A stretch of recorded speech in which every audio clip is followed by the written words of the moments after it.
Hello and welcome. You are listening to the Divine and Conquer podcast. Secret World is a 5th edition D&D game based on the Pathfinder Inner Seas using the Greyhawk Pantheon. Played every Friday night at 8:30 Central Time on twitch.tv/divineandconquer_.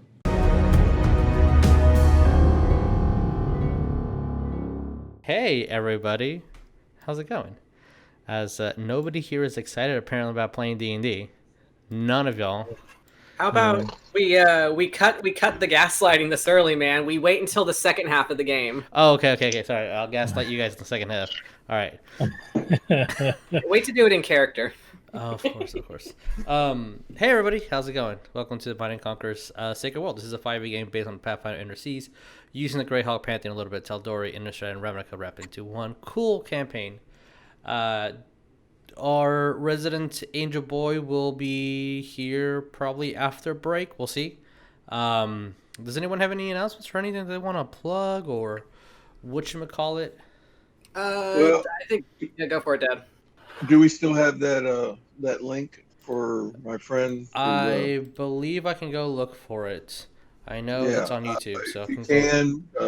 My publisher, my editor, is in need of some serious cataract surgery. Her Medicare would take care of the surgery and everything, but the lenses that she needs cost $9,000. They're pretty specific type.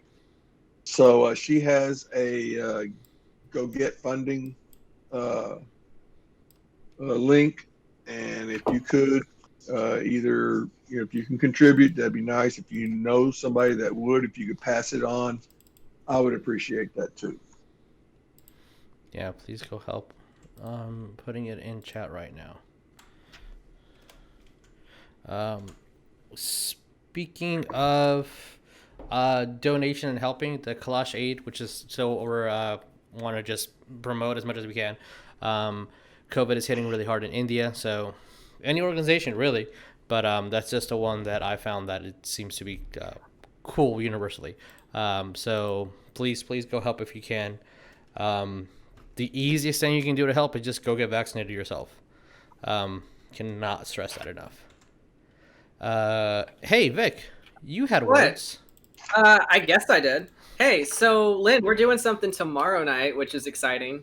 That we've been hyping all week with our bros on the Alistair Discord. So Lynn and I like to do a little stream just for funsies, Demi-Planes and Doodles. And this week's theme was brought to you by our very own residential mergirl, Steph. So tomorrow's episode is going to be Mermaid. We're going to be drawing all of our favorite characters as merpeople. Everybody's got their fish Sona lined up, and we're going to draw them. Request a barnacle boy? A barnacle boy? Yes. There is going to be a barnacle boy. I stay here. Mermaid Man and Barnacle Boy. Yeah. The best. Can you draw the invisible card too? Yes. Perfect. It's just Alistair and West as Mermaid Man and Barnacle Boy, and they're just sitting on. Please. Who would be Mermaid Man? Obviously, Lynn had a comment that she told me, so I think Alistair needs to be Mermaid Man. Yeah. Okay. I can see Wes in his specific costume. Wes has the little like sailor hat. Sailor hat. I can see just Wes being like, I'm just so happy you picked me along for this ride. So happy to be here right now. Alistair's just yelling, "Evil!" Every villain is lemons. Oh, that sounds amazing. That's so cool. Oh, I can't wait to bombard y'all with questions and annoy y'all. The funny thing is, though, if you have questions, me and Vic have thought of a mermaid AU, and this was like last year. So it's all coming together. Interesting. Okay. Yeah. I just want to know where Tin falls in this world, but I guess we. Oh, he's a regular person. Yeah, he's a human. See, in this universe where everyone's a fish, he's a person. Perfect. Love he just has really wide set eyes. That's all. Yeah. Oh my God! But Daddy, I love him. So you're telling me Tin just have glasses? That's way too far off. Can he have those Coke bottle horse glasses? Oh my God! If you have no idea what we're talking about, go watch tomorrow's stream. It's gonna be glorious. I guess moving on to normal announcements. Hey, yo, we got some merch. You go to the store down below. We got some cool stuff. Made a very wholesome, down to earth commercial for our merch store. Like all that stuff in the gonna be on intermission.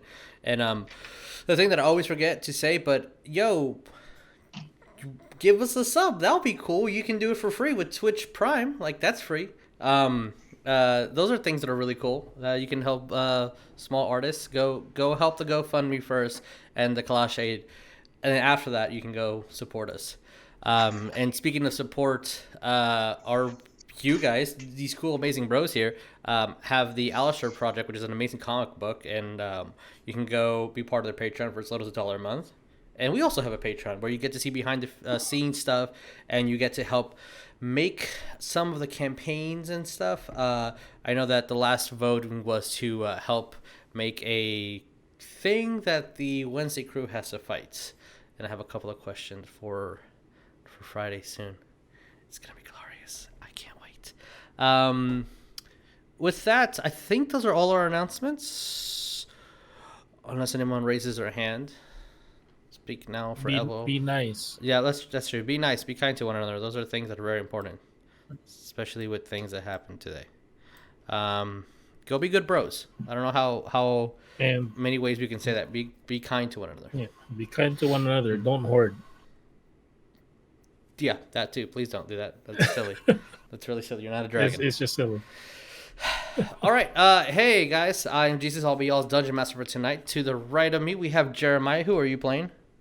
I am playing Rognarv Full Metal, Dwarven Artificer. I forgot my voice. Okay. Take 2. Hello, my name is Jeremiah, and I'm playing Rognarv Full Metal, Dwarven Battlesmith Artificer. There we go, bro. With 2 babies, and I totally forgot about the 30 seconds, so... He's a father of 2. He's a father of 2 trying to put his 2 children through college. To college, yes. I'm trying to buy shoes for Bram. Yeah, Brom needs shoes, please. Please go. For as little as $1 a month, you can buy Brom a shoe for each leg. Brom goes to these shoes quite often. Oh yeah, our angel boy won't be here. Hey Vic, who are you playing? Hey, I'm Vic, and I'm going to be playing West, the human barbarian warlock druid. 30 seconds on West. It's kind of hard to get him to say anything within 30 seconds because there's a lot going on in that very intelligent brain of his. And, a lot of it kind of sounds like, yeah.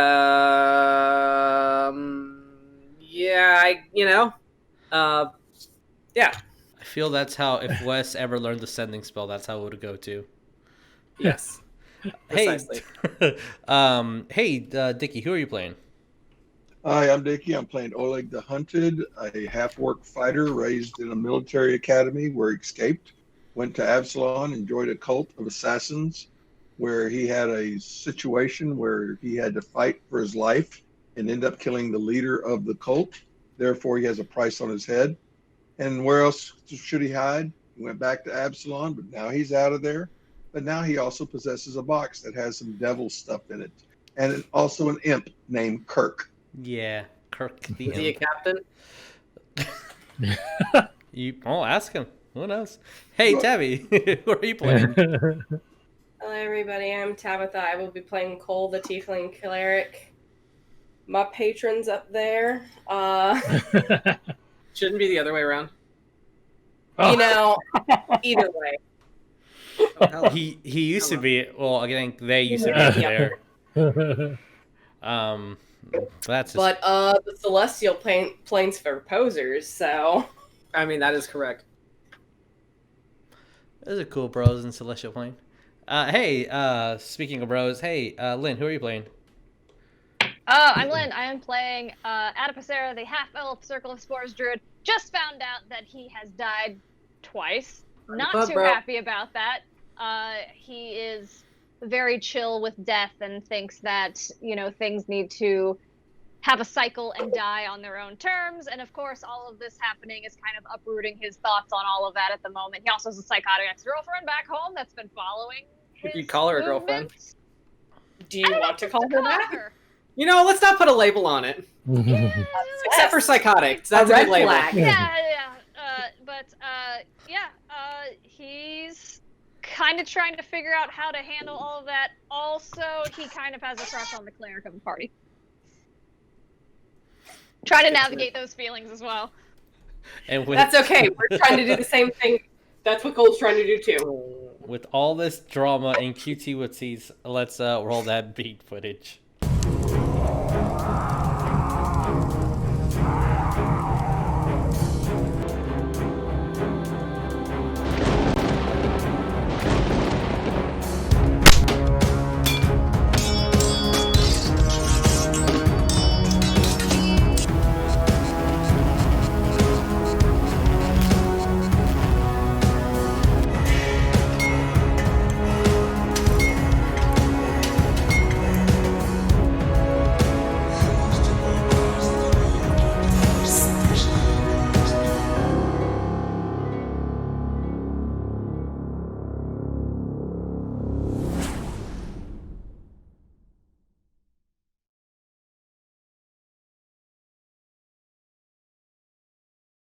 I will never forgive you. Hi guys. People weren't RPing in character for different campaigns that are amazing. Okay, so to recap what happened last time. Hashtag Phoebus' baby. Phoebus is baby and deserves everything. Of course. 100%. So,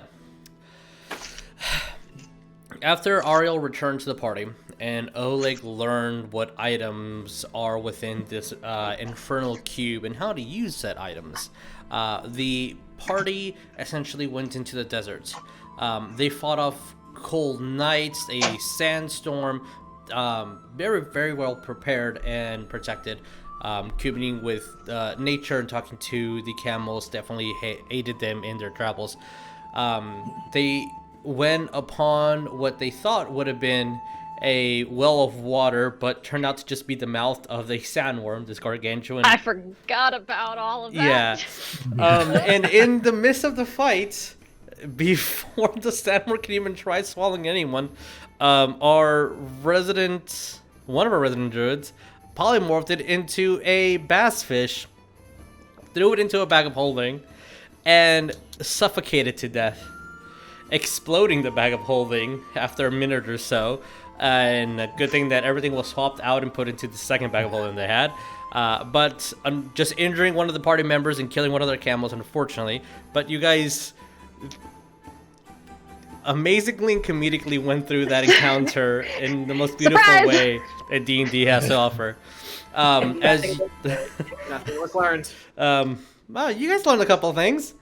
Yeah, I learned a few things. A fish can't survive in a bag of holding. That's a thing. Add that to the list. Fish has a negative stat on its constitution modifier. As you guys took care of that situation, a sad Druidic tribe that was observing from a distance came upon you guys. After a few conversations, they did aid you and at least sending an animal messenger to go scout things out. And if they find out where this underground tunnel that they think where Jamal is used to be a old temple to Nerul, the god of death, and it might just being used at the moment, and that might be where the hags are. So somewhere in the mountains, that's where it may be. If they find it, you'll get an animal messenger to try to guide you guys on the way there, or any of the ways that you guys could find. On finding this information, you guys started to turn back. You guys knew that the Ariell's prized blade was somewhere nearby, but getting Jamal's a little bit more important. So as the party started heading back, you need to reach Absalon. Try not to mess with the Cyclops nearby, and we'll see where the game goes from there. As I will put you guys here for the time being, and let me put in these desert winds. So, yes, everything looks great, everything looks beautiful. As the tribe has left off, it's still midday. You guys are starting to settle up and head on your way back. It's going to be about if the trip was anything like the last one, it would be about a day and a half before you reach Absalom. So, Elysian Vagabonds, what do we do? Well, we lost a camel. Yeah, we lost a camel, so someone's gonna have to share. I think we already determined that Cole and Addie are going to do that. From the last encounter, aren't we gonna be going straight to the mountains? I thought that's what we were gonna do. It's whatever you guys want to do. We are heading towards that cave. Which Yeah, you need to pass those mountains before you hit Absalom, anyway. So if you want to scout out the caves, you can totally do that. Yeah, that was essentially the plan. Yeah, because I thought that was the plan. I thought Mm-hmm. Yeah. because when you mentioned something going back to Absalom, I was like, I thought that was it. We weren't going back. I thought the plan was to go to the mountains. Yeah. I think it was in like the same Okay. direction. Is Is it? Okay. You have to pass the mountains before you hit Absalom. Okay. Then I guess we're gonna settle up and Yep. head out. I feel like that's the plan. And then I guess we can talk in the middle, in between. Yeah, and hunker down and camp if we need to. Yeah. Okay. So, can I have who is ever leading the party roll me a survival check? All right, Okay. I'll roll it.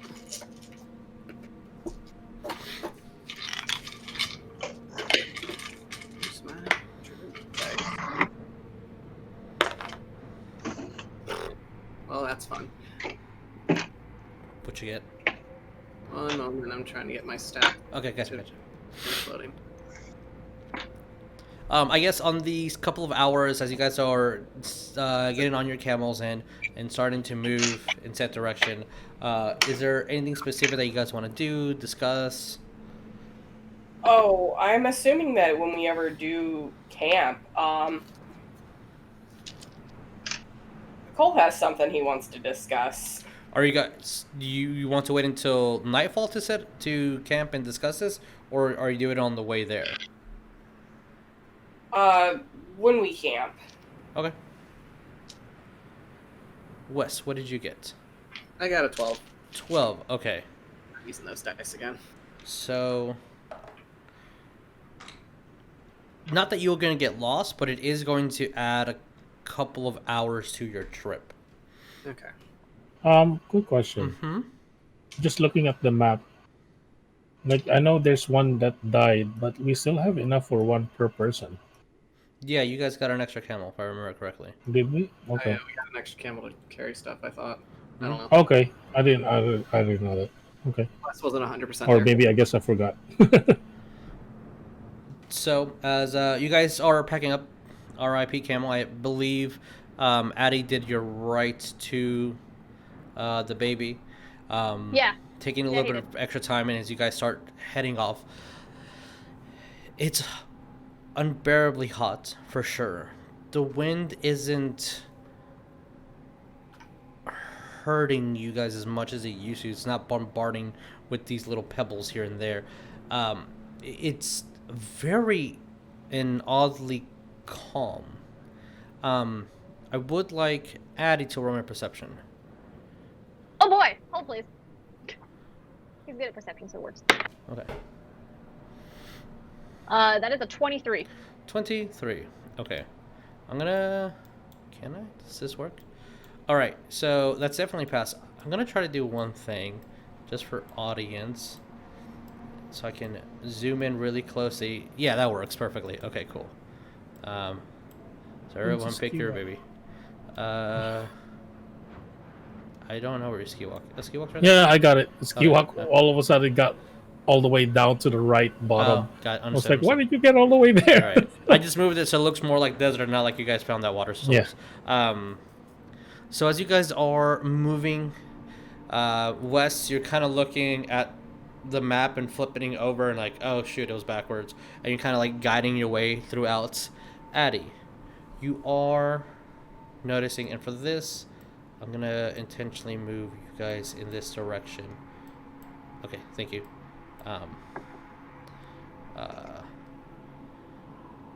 Addie, you notice that as West is kind of moving along. There seems to be trails of sand kind of moving in his direction. The first thing you thought was like maybe there's a snake that's following, but the closer you look, it's just beads of sand kind of rolling, and you see that it's almost like a wave. As you're focusing on it, 23 is a really good number. As you're focusing on it, the sand kind of moves and stops, and then where that stopped, different beads of sand start moving forward, and then that stops, and it keeps on moving and keeps on moving. So it's not like it's the same piece of sand. It's almost like sand is reacting to him. Okay. Is that something he would know, like, druidically, that something similar would happen? Like maybe leaves would do it, or it's like the grass? It's kind of like the grass, yeah. So you got really high, and this isn't the first time that's happened, so you feel that it's probably something to do with the nature. Okay. He'll actually kind of nudge Cole and point it out. What? Cole having, like, looking just kind of straight ahead, and then what? And just following west. Is that a normal druid thing? For him. He's never seen that happen before with any other druid, has he? No. I think this is the first time Addie's ever seen sand, so... That's also true. Yeah. Yeah, he'll be like, that's not a thing, right? No, unless it's a snake or something out in the desert, which I don't see, so... Hey, West. Hmm? At this point, can I have you roll me a strength saving throw? Oh, yay. Those are fun.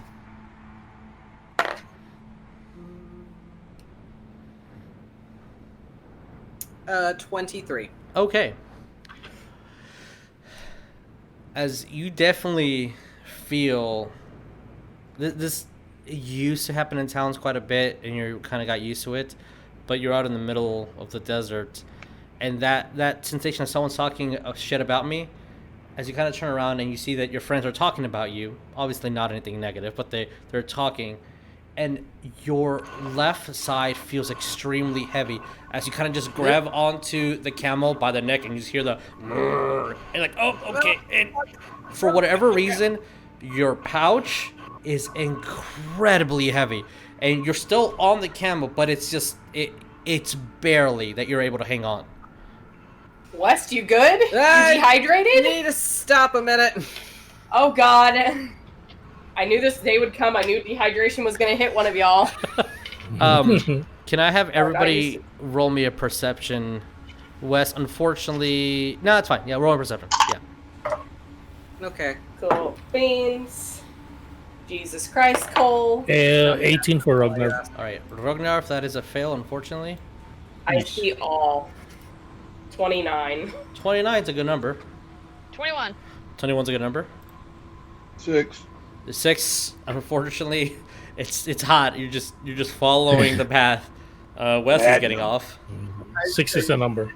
6 is the number? I don't know why you asked me. So, what did you get? I don't think I got Wes's perception. What did you get? 10. 10. Yeah, no, just like, what is happening as you're kind of grabbing onto your pouch, and it's almost like Wes is carrying this gigantic stone, but it's literally just his pouch. And he's like, his knees are, as he's kind of grabbing onto it, and he's putting this bag on his knees, kind of hunching over just to try to pick this up. At the moment, what are you doing, Wes? Did you want also Ariell's Don't worry about it. perception, or- It's fine. Okay. He's not here, so don't worry about it. Yeah, I'm gonna open the bag and see what the fuck's going on. When you kind of open it and you're trying hard to like not since you got a good number, I'm not gonna like ask you to keep rolling. It's a little hard to balance as it kind of moves a little bit past your like left knee, and kind of holding it tightly. And when you open it, everything's fine. The seeds in there, your cooking tools are in there, and you notice that the seed has a crack on it now. Oh. Addie and Cole, you notice a set of footprints coming in this direction towards west, but nothing there. Are they actively moving? Or It's are actively they moving, previous? and you see the indentions. What do they look like? They look like Like boots? it looks like Creature, like they're boots for sure. It has an indentation at the bottom and very long, silky, pointed tip. It looks almost like fine boots, like really nicely made boots. Oh, huh? Nothing.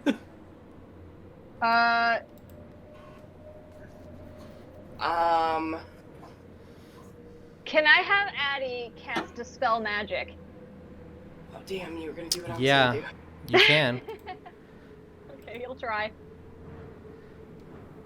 And it's gonna be at his 7th level. 7th level. Okay, then that does work. Yay! As you move your hand into the area of effect and you kind of just grasp on it, and it takes you a little bit of effort, and you actually see arcane sigils and sparks go across the chest of whatever this thing is. And then, almost like pulling a blanket away from someone, you do see a very familiar face. Oh. Of course. Oh, fuck. Nice. Kind of looks... No, that was interesting. Like Tony. Some people call me that, yes.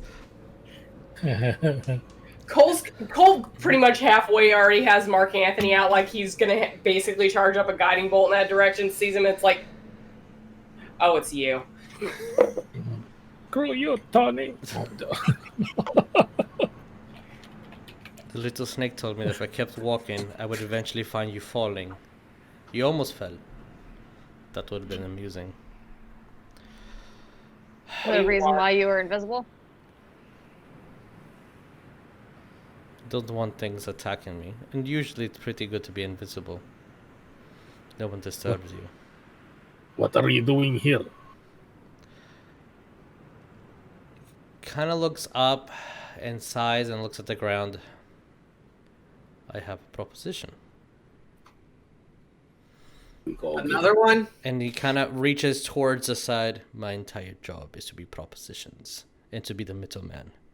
You live a lot longer when you're in this position.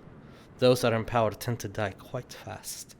And as he reaches over, it's almost like he's picking something up out of nothing.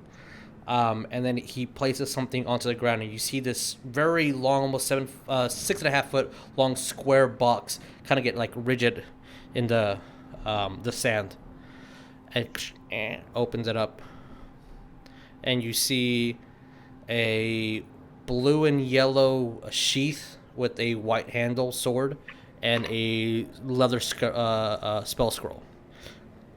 Closes it and then locks it. As he moves his hand, you see it disappear. And Wes, as this is happening, you also start hearing as almost like iron is being like bent. And you see a leaf pop out of the seed that's on the ground at the moment.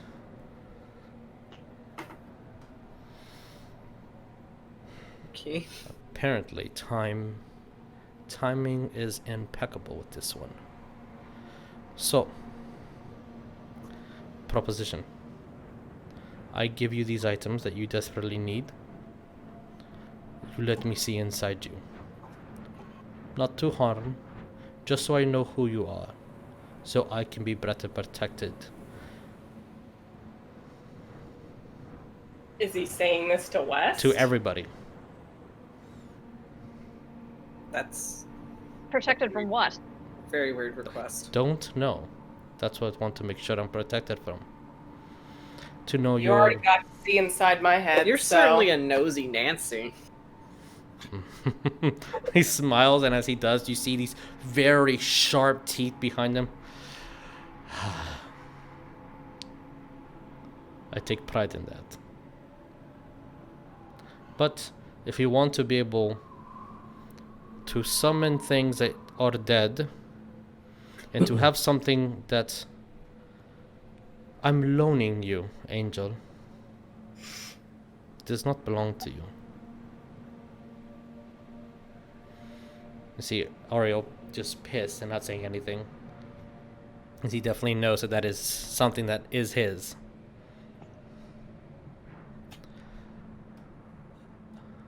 My master will summon you when time is needed.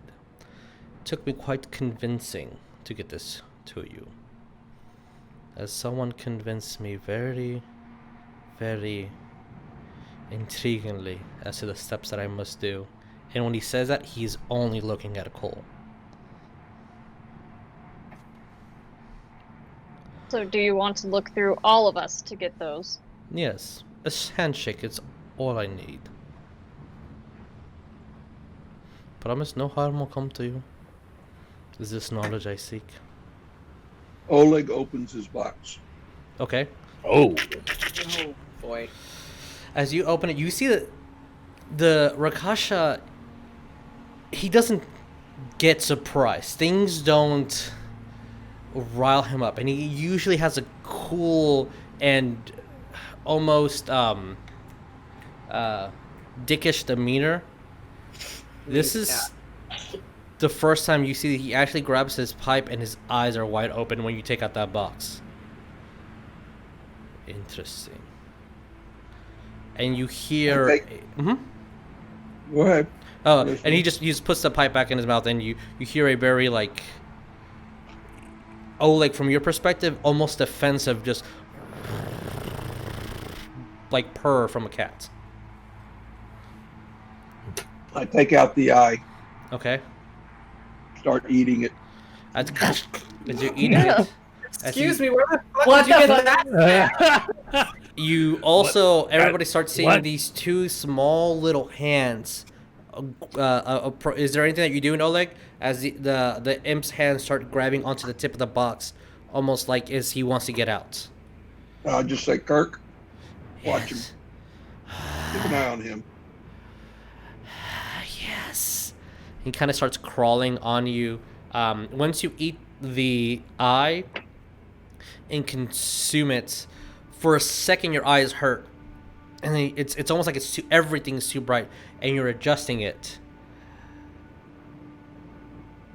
and you're seeing the Rakasha as his body is it's always shaping and molding, like it's different forms, just trying to congeal into a solid state.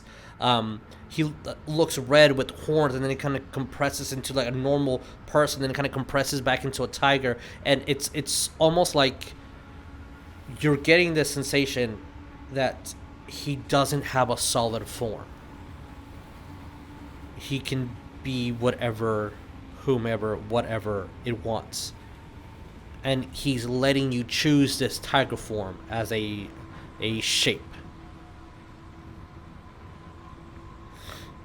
I'm sorry, when the imp crawls up on Oleg's shoulder, Cole's just like, I think we missed a few steps. What? You know, I think we all have some. You know, anyway, Wes is just gonna pick up his seat and hold it. You do see as Kirk kind of crawls onto your shoulder and starts whispering into your ear, Oleg, and he says, "Master, they're tricky. If he offers you something, it's usually too good to be true. But he came Kirk? to you.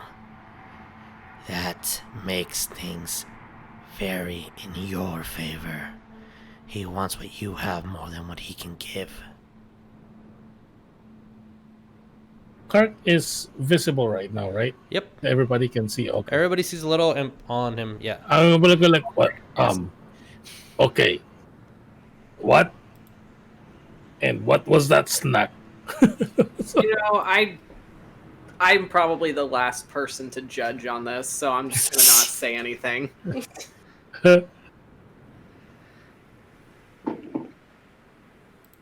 And like Rognarv is saying that out loud, but at the same time, he's not really expecting an answer. He's just more talking out loudly, Mm-hmm. confused. That's really like kind of the tone that he's. We're all a little confused. Yeah. Oleg looks at him and says, "I pass on the offer." Closes the box. Then you don't get the aid you need. Sorry, that's a different person. Then you do not get the aid you need. It's a completely like the different imp? individual. Yeah. Kurt, you throwing your voice again? Sorry, I forgot. My bad.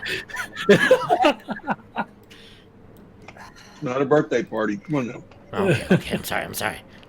You should see me on Tuesday nights for improv. For improv. I hate all of y'all. I'm done. Oh, that's a shirt. Let me write that down. Yeah. Cole's just like, And Minnie, there we go, finally. Ooh, there's an imp mini now. Yeah, there's an imp. Addie will hop off the camel and just be like, well, whatever. Addie. Yes. Nothing. Just Wait, do I know what an imp is? Do I know what an imp is? Roll me religion? No, probably not. That's a 3 It's a fiend. plus 8 total. It comes from the downstairs place. Okay, so that's basically what I Comes from know. the It's like it's a fiend. It's a fiend, yeah. Okay. Addie will walk towards the guy. And just be Okay. like, yeah, sure, whatever. I'm gonna need. Sorry. God damn it. This where Kasha kind of just like, let me massage my throat here. Kurt just like, Do sorry, you sorry, need a bro. lozenge, Tony? We're trying to talk to Tony Kirk. Adults are speaking. As he Kurt goes, shows up. Everybody talks like him. he goes and grabs her hand, and you feel a warm sensation. I will need more than just this. And Addie, you feel violated. There's something rank in you, and you don't like it. You have no idea what happened, but you don't like it. Ooh. Just from him touching me? Just Like, for him or- giving you a handshake, yeah. Oh, okay. Yeah, some people give you those vibes too. We got the creepy crawlies. Yeah. All right. This is nothing new to me. Okay, might as well. Fuck it. What the joke here is, what do I have left to lose? So, West will It's like- step forward. Yes, Ragnar. Yeah, no, Rognarv is just like, so what exactly is going on here? I guess we're shaking this guy's sweaty hand so we can get the stuff we need to help us in the long run. Shake his hands for what? In all What fairness- exactly is happening? If I am not mistaken, it is also proper to shake people's hands. Well, that's true, but something's... What's going on with you? You look uncomfortable. He always looks uncomfortable. It's very furry hands. As Usually I'm okay with that, but as he's shaking your hand, Wes. Yeah. And this is the second time he kind of just like, you are a very interesting man. Kind of like puffs on his. But when he said that he wasn't looking at you, you feel he was looking through you. Yeah. And then he goes over and leans his head towards you, Rognarv. If I can see who you are, I know who you are. And I will give you these items. What items exactly are you trying Something to give that us? you need specifically. And something that he lost. He was he looking Pointing at towards someone? Ariell. Okay. Wait, is this the weapon thing? Weapon that he's looking for. Yeah. and- Rognarv is gonna move kind of closer now too. It's like, you know what? Whatever. If it helps our friends. And he's gonna kind of I'll say that because Ariel's been He goes looking up- for this specific blade Yeah. unwillingly, but he does do it. And again, every time he shakes your hand, there's like a warm glow, and then you feel like violated icky. and icky. like that feeling. And he's looking towards you, Oleg. Last one. Nope. Pass. You see that he, like, bares his teeth. Does anyone know Infernal? I do. Okay. I only know the swear words. As he, Infernal, will say, Lower one, come to me. And you see that, feel that, Oleg, you see the imp move forward, and like his tail tightens around your shoulder as to trying not to move. And then, so you're the one that heard that, Cole, as he said, lower one, come to me. Yeah, Cole's gonna kind of like look back, and I guess he sees like the imp look like it's like being pulled. It does, like, almost like something's pulling right from his chest forward, and he's trying very hard not to leave Oleg. Oleg grabs him by the back of the neck. Also, Oleg, you see one other thing, because you ingested the eye. There is a chain, a collar on the imp's neck that drags to your arm about a centimeter off of where your arm is, like if you were to grab it, but it doesn't. It's tethered to you, but not physically to you. Mm-hmm. And as you grab him back, you see the tension leaves. You have bounded him. Interesting. Well,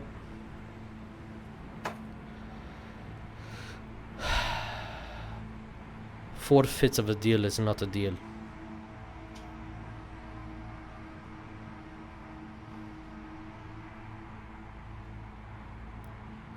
Yeah. At this moment, I can walk away, have gotten anything that I want, have gotten the knowledge I want. It's just a shake of the hand.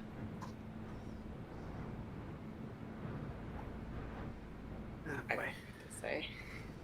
Well, is there anything else that we can do to suffice this deal?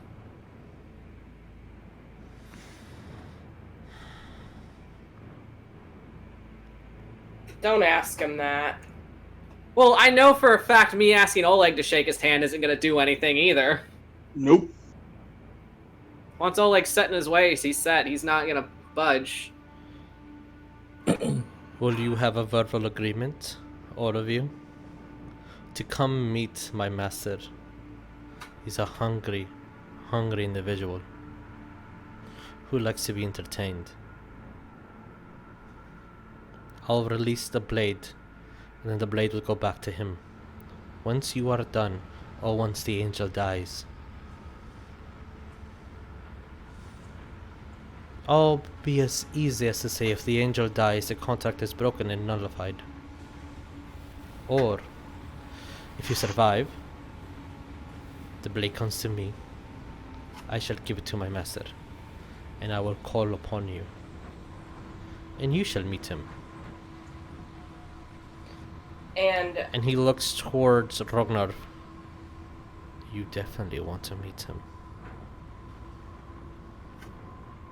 Can I insight what he means? Sure. Is that a thing? because now you said Because Jeremiah knows what he means.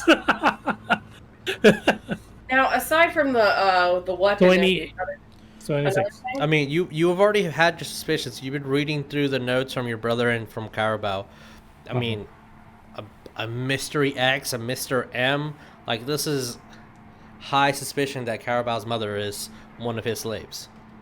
Okay. Not the Rakasha's slave, but this Dungeon the Magnificent, a name that only Cole and Addie know. Oh, that nest the Magnificent. Sorry. Okay. Jesus. Yes. Aside from the weapon, there was another thing that was also in A the... scroll. Yeah, Cole. And what about the scroll then? It seems your friend has been from what I've been told. Your friend here, still looking at Rognarv, has no idea what power has cursed him. This will even the playing field. Summon the hag. Converse with her.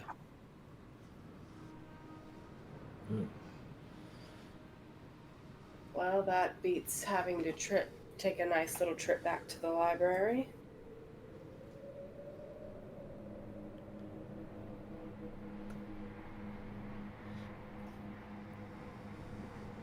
Do we all have a verbal agreement, I guess? Yeah, sure. Yes.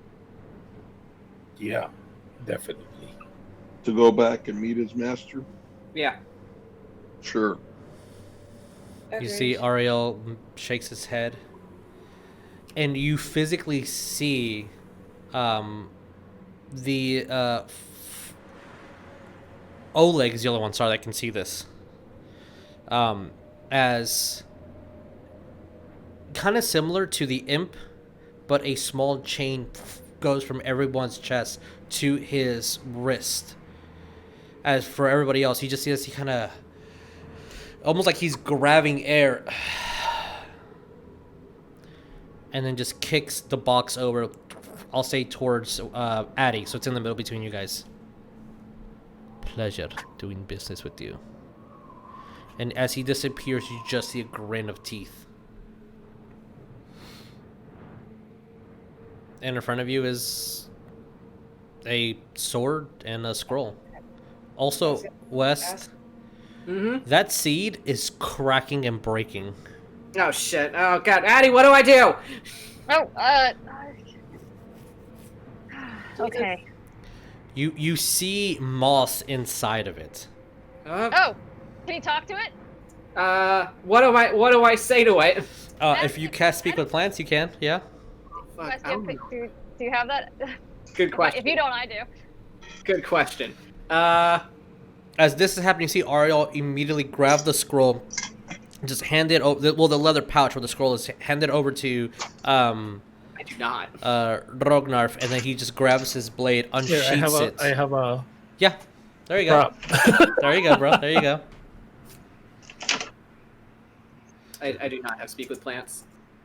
Okay. I guess Addy will, if I Addy will open cast it, what's Speak inside the scroll? Okay.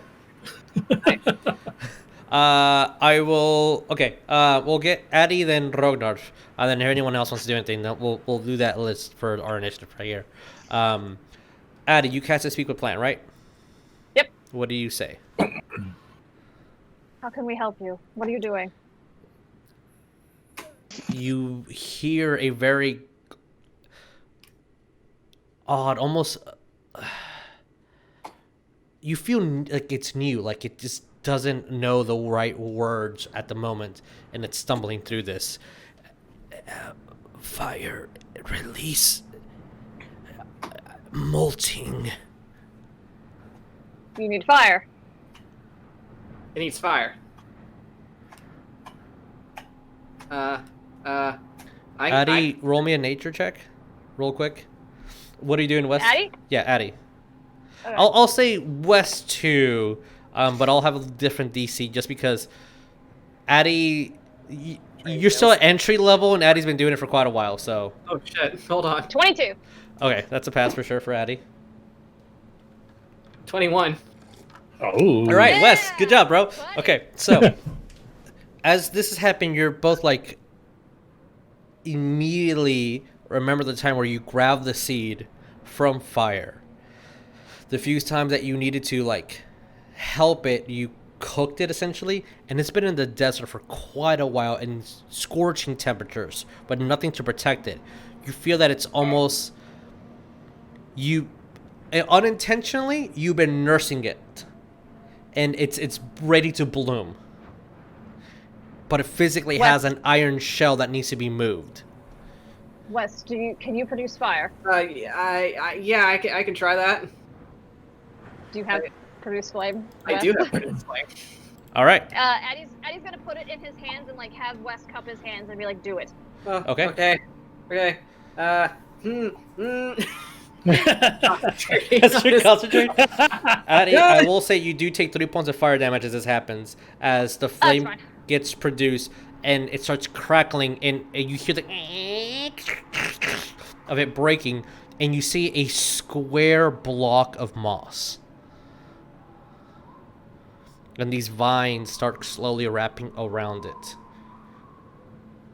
And you see this trunk just start growing from the center of it.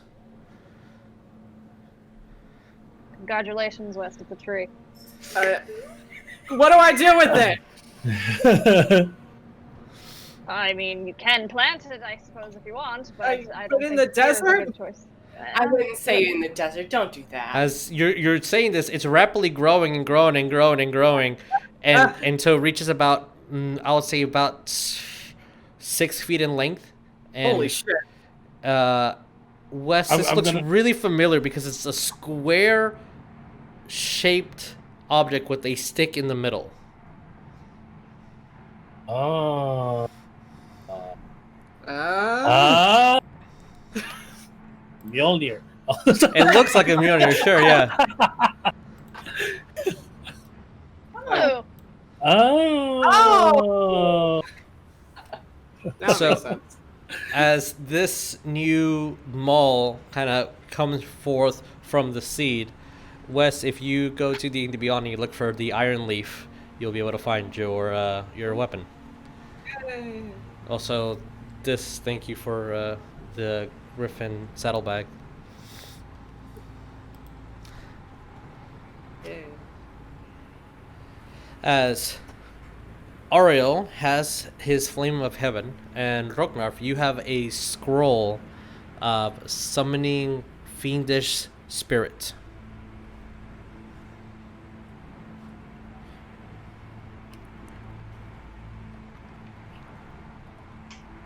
I think that's been enough excitement for today. Let's carry If you on. have any questions, either one with your, there's 3 magical items that have been passed around right now. Let me know. Wes, yours needs to be kind of tweaked a little bit, and you have permission to overwrite your strength score. Oh, Just so you know. okay. Cole, Yes. and I need everybody to make me an intelligence check, except for Cole. Cole, you oh boy. you get this. Addy, you have a +0. Good job, bud. And Oh, okay. instead of intelligence checks for Oleg, yours an intelligence saving throw. Okay. Addy has it. Just in Normal, right? yes, just D20 plus in, Okay. except for Oleg. Oleg gets a saving throw. Addy had a big brain moment. What did you get, Addy? 19. 19. Okay, cool. That's not enough. I know, but he had a +0, so 20. I'm proud of him. 23. Okay, all right. That's a success for Rognarv. Wes, what did you get? What am I rolling? Sorry. Yeah, you're doing things. I understand. Oleg, what did you get on your saving throw? 17. 17. Okay.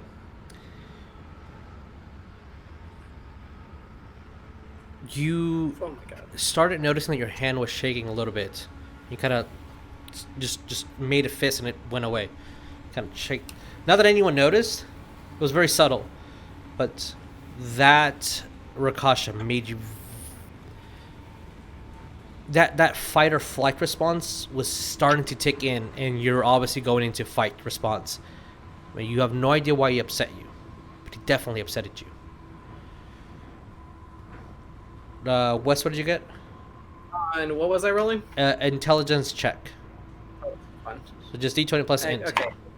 It's not letting me go above 20 on D&D Beyond, just FYI. for Okay, the then strength. I might need to do something about that. Intelligence check, that is 13. 13. Okay, Rognar. Okay. As all this is happening, one, you have the thing that you needed. Wes has something new. Ariell has something new. You know that you have a big fight in front of you. Something clicks. The Rakasha said if he started to walk now, he would arrive to you guys as soon as Wes was following. And that someone told him you needed these items, so he got them for you. Something is meticulously planning, and you're afraid to even think it, literally to the step. So I'll give you that information. You do it with you as you will. And let me try to do this. Wes? I fixed it. You fix it? Okay, cool. All right. So yeah, so strength score increases. It's a +1 weapon. It has the entanglement spell, and it does the fire damage. Him strong. So, and I As- didn't have to roll an intelligence for this? No, because you know this. Smart boy. Oh. You're a very smart cookie. Yeah. You will see Rognarv kind of like a little nervous about it, but he will actually kind of tell the party what he thought, but at the same time, like you will kind of like he will have that little nervousness tone to it. Okay. And it was like, I'm just nervous on who is watching us, and I feel like whoever is watching us is basically, in a way, unknowing to us, controlling what's going on and what steps we're taking.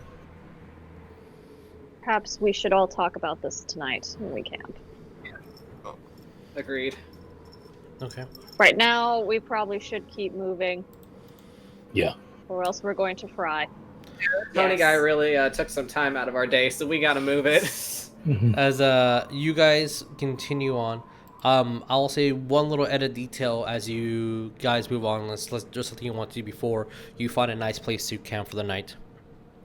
Oleg, anytime Kirk moves away from you, you don't hear it, but now with your new eyesight, you see that chain. It's almost like he doesn't move far. The furthest he moves is out of your shoulder and onto the end of the camel, but it's almost like if he moves further, you see the chain. And then it goes away. And he's intentionally looking down and being extremely quiet.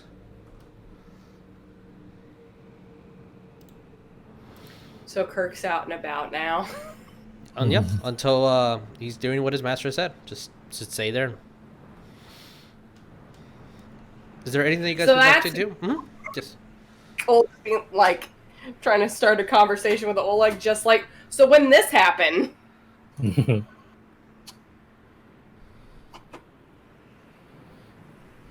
Oleg just looks at Cole, says nothing. Was this when your door was on fire? Is that what happened? He shrugs. That's a yes. Wes is like, I know how to also- read Oleg. I know how to talk Oleg. Talk to him. Also, I have Hmm? experience. what Ragnar is very curious, so he will go to West. It was like, hey West, can I look at that hammer? My tree? Sure. Your tree. Wait, it looks like a hammer.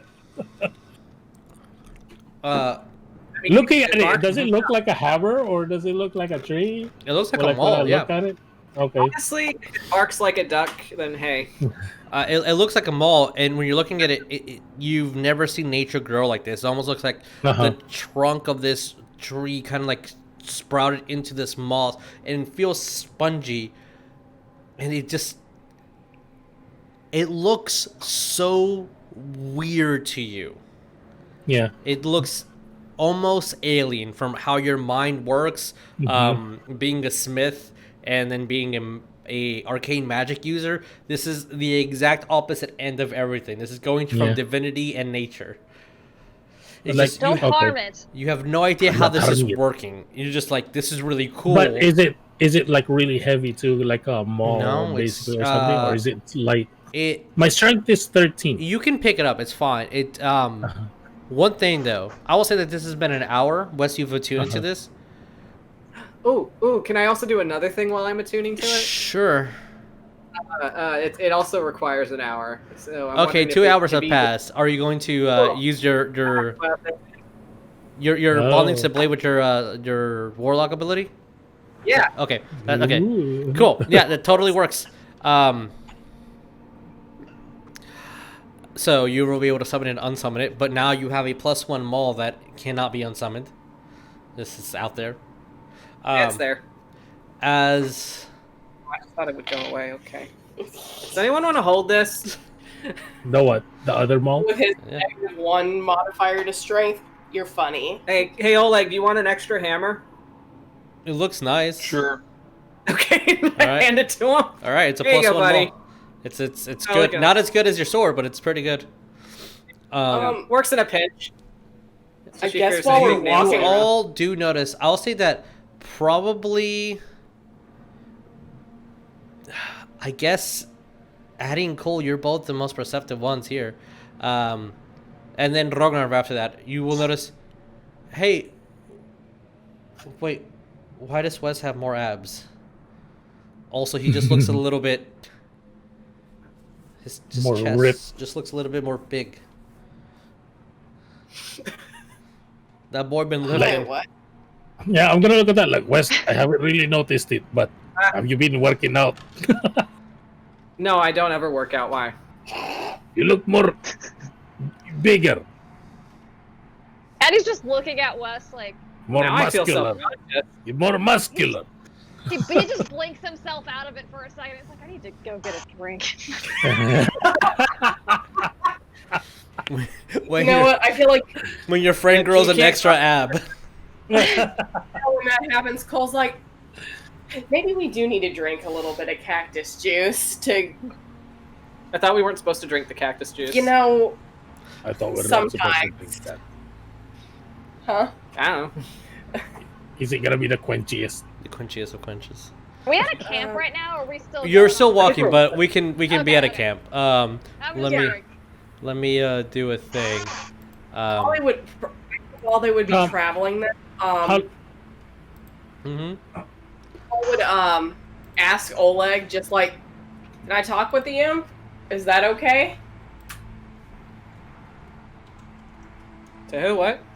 No, Cole just asking Oleg, can I talk to the imp? Is that okay? Night time now. Hey. The imp wants to talk to you. It's up to him. Cole's just gonna kind of look over at Kirk and just in infernal ask, what level of Bator are you from?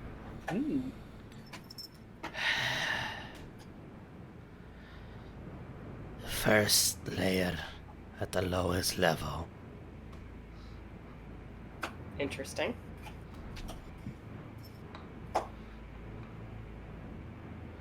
And he just says it in an infernal. Mhm.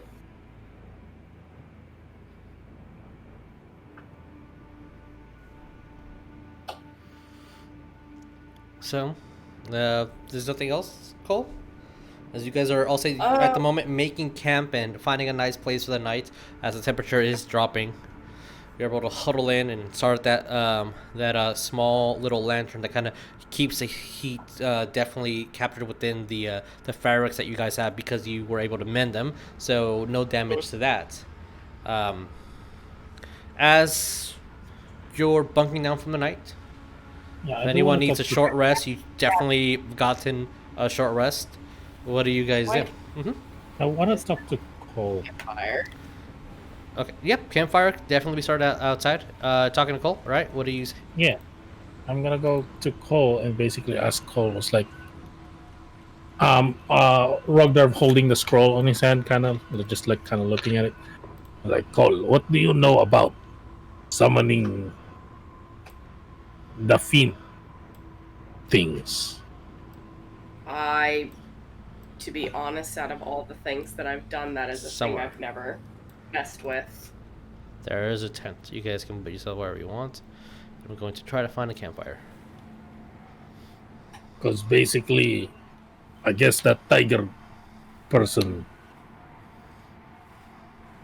This is a scroll to summon the hag.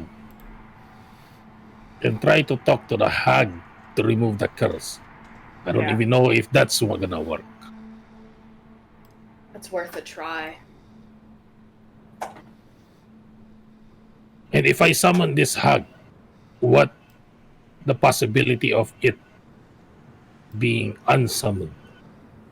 It's supposed to be dead or something. Rognar, have you Basically looked at the stuff. scroll yet? Yeah, I just opened it. Okay. I'm just trying to see what it is. As you're reading it, it was printed in Tasha's Cauldron. It is called Summon Fiendish Spirit. It is a level 6 conjuration spell.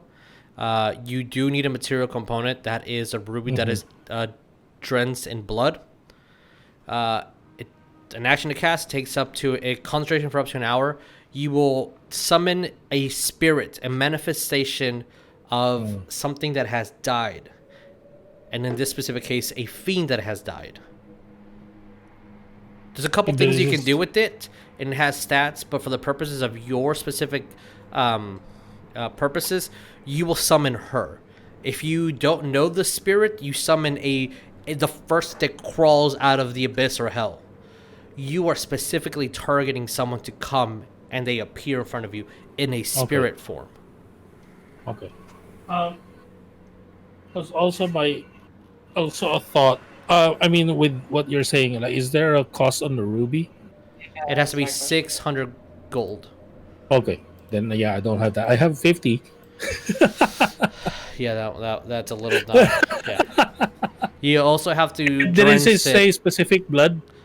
Humanoid blood. Or just said blood? Oh, it has to be blood of a humanoid, and you're gonna have to soak it in there for a bit. Okay. I'm trying my best to put this campfire image onto the playmat, but it's not letting me. So. It's fine. The winds are blowing out the flames. Oh God! Just gotta do it good.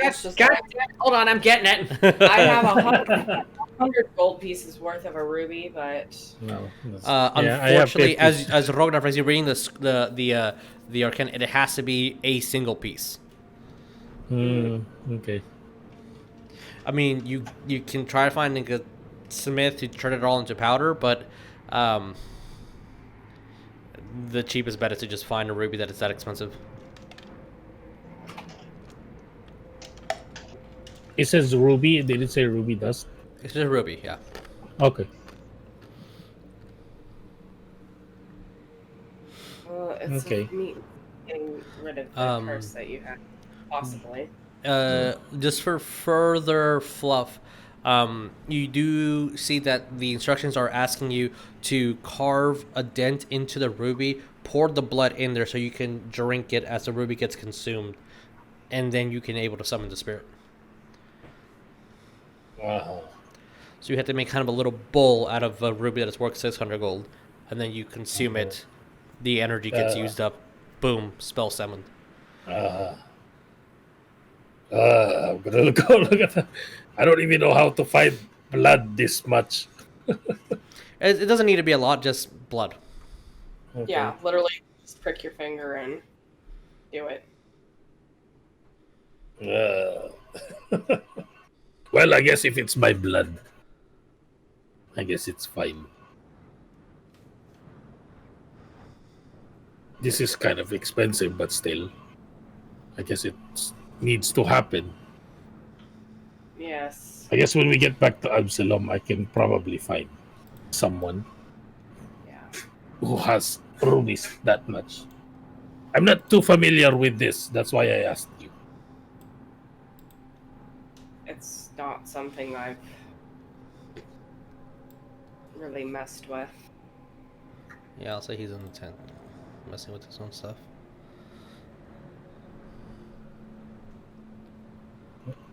Yeah, meanwhile, Cole's just kind of like sitting there and he's pulling out items. Oh, that's actually the one thing I didn't pull up. How dare. No, Cole's just sitting there and he's pulling out stuff from his bag and he's pulling out like ivory strips and the incense and stuff to cast legend lore. I purchased that stuff back in Absalom. Sure. And he's gonna just look across the way to Ariell, and it's like, let's stop pussyfooting around this. I want to look at the book, and I think now's the best time. Wait, I heard something. I heard something about that book exploding. He's gonna. I've looked at it. It's like it only happened once, and he's just swinging his big tree camper around. If Wes is swinging that maul, basically like practicing with it, Rognarv is intrigued, so he'll be outside too. Every time he Just swings it, watching you what- see that it almost gets like like friction gets burnt immediately, and like the air around it just turns into fire. Addie, look at this. Look at it. Addie, you're not looking, Addie. What are you? I'm watching. You're not watching. You're making sandcastles. Addie, How about the thought of this is who Obatai chose to start a new circle of fire runs across your head. yes. Good choice. Wes, you are a chosen one. Congratulations. You are the chosen one. Don't tell him that. He will absolutely. Eddie will actually say that out loud. That I'm the chosen one.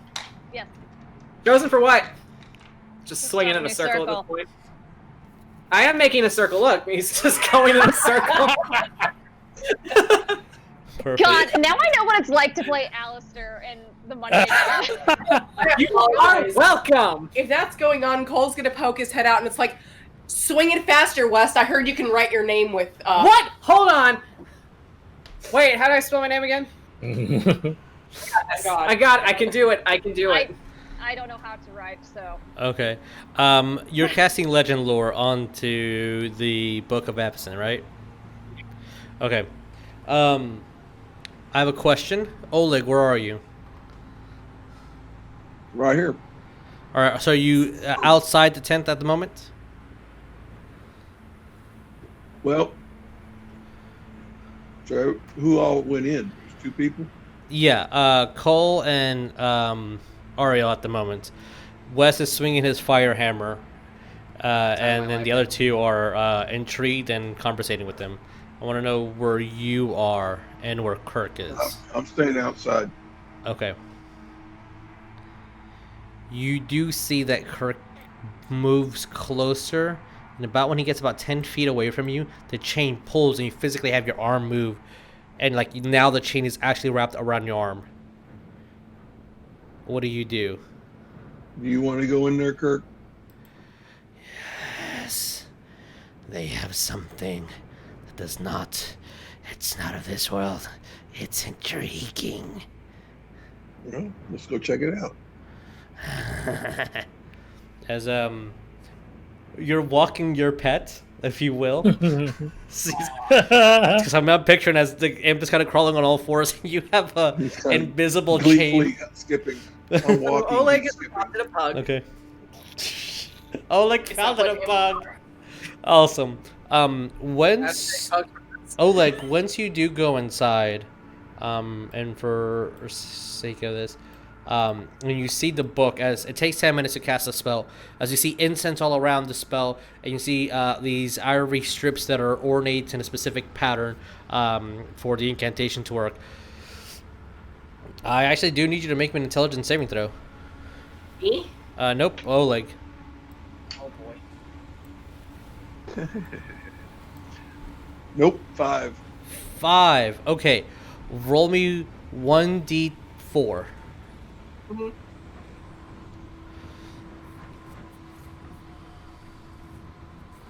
All right, 1d4 coming up.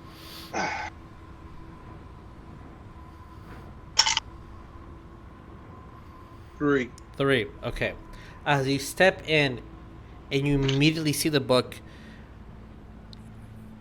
you start seeing these flames wrap around the book, and you see this image of what looks to be, for the first time ever, a what are the? It looks kind of like those winged people that you fought in Whitestone. An angel, as she's currently The one wrapped. I saved, One more time. when I saved Rognarv. When I saved Rognarv. Yeah. Pay off the debt. And it looks like she's embracing this other winged creature, but she does not look like an angel. She looks this jackal head with this lizard-like tail and these raven claws and these horrific, like deformed-looking bird wings, as they're both like embracing themselves. As for the next 3 minutes, you actually are completely frozen and paralyzed. Okay. until you're kind of understanding what's happening. For Cole, Oleg's just standing there still.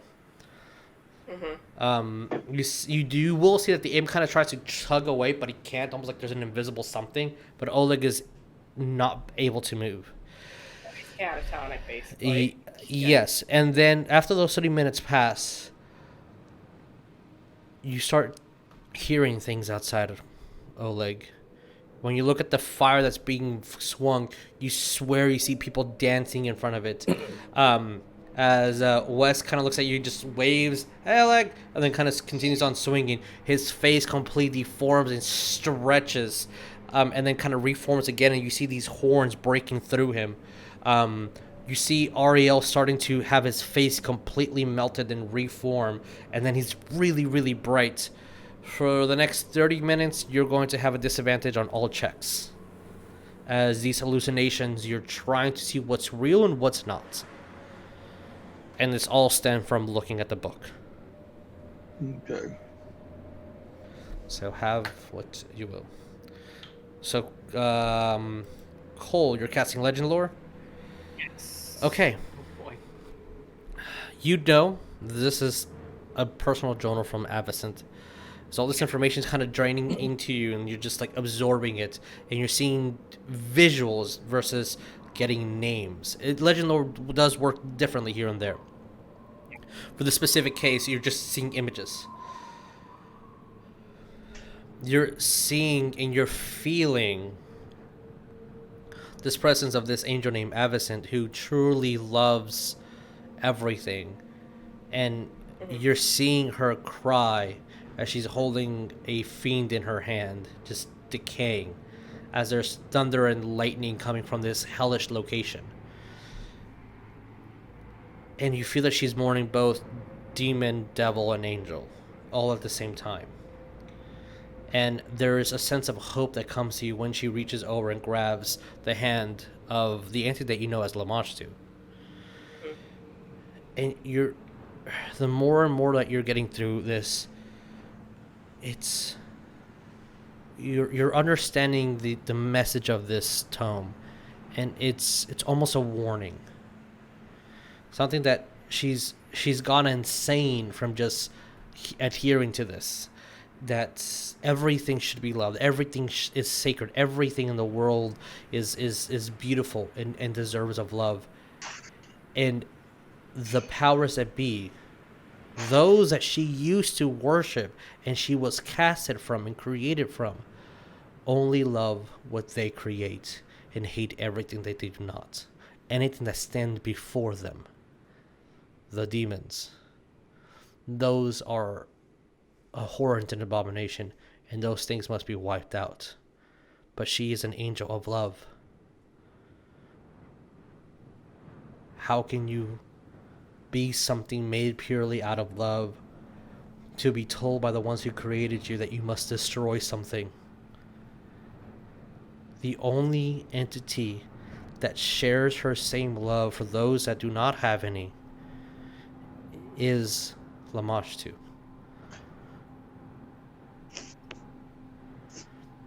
The tale continues that she killed Lyra, the goddess of love, because she did in fact not love everything. As the seat now stands vacant. And in her madness, trying to understand what love truly is, it's not quite sure. What you're feeling is that she is the book. But one thing kind of stems from everything that you've been reading and hearing, especially with the last text that you read from the book of Asmodeus.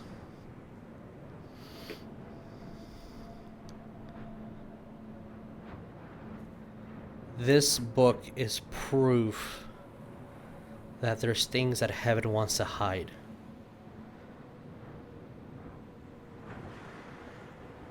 And once the spell gets casted, Oleg, you see this colossal, spiraling serpent encompassing the entire room.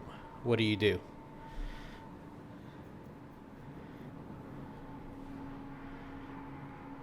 And it's just spiraling around the room, right? It's almost as big as the sandworm that you guys fought, but it's this dark red and black scale snake that just kind of wrapping around the room, with no start nor finish, just getting closer and almost encompassing any of the light within the room. Until in the middle you see a head, and the head looks as it's about to devour Cole.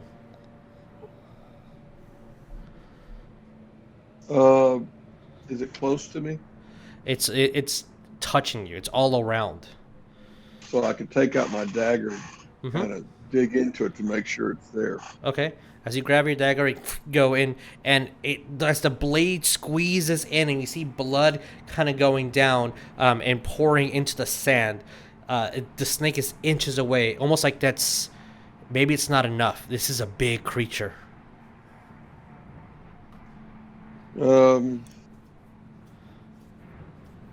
guess take out my sword and go after it. Okay. As you grab your blade, roll me an attack. 1 or 2? Or 2. Well, you have 3, so roll me all 3 attacks.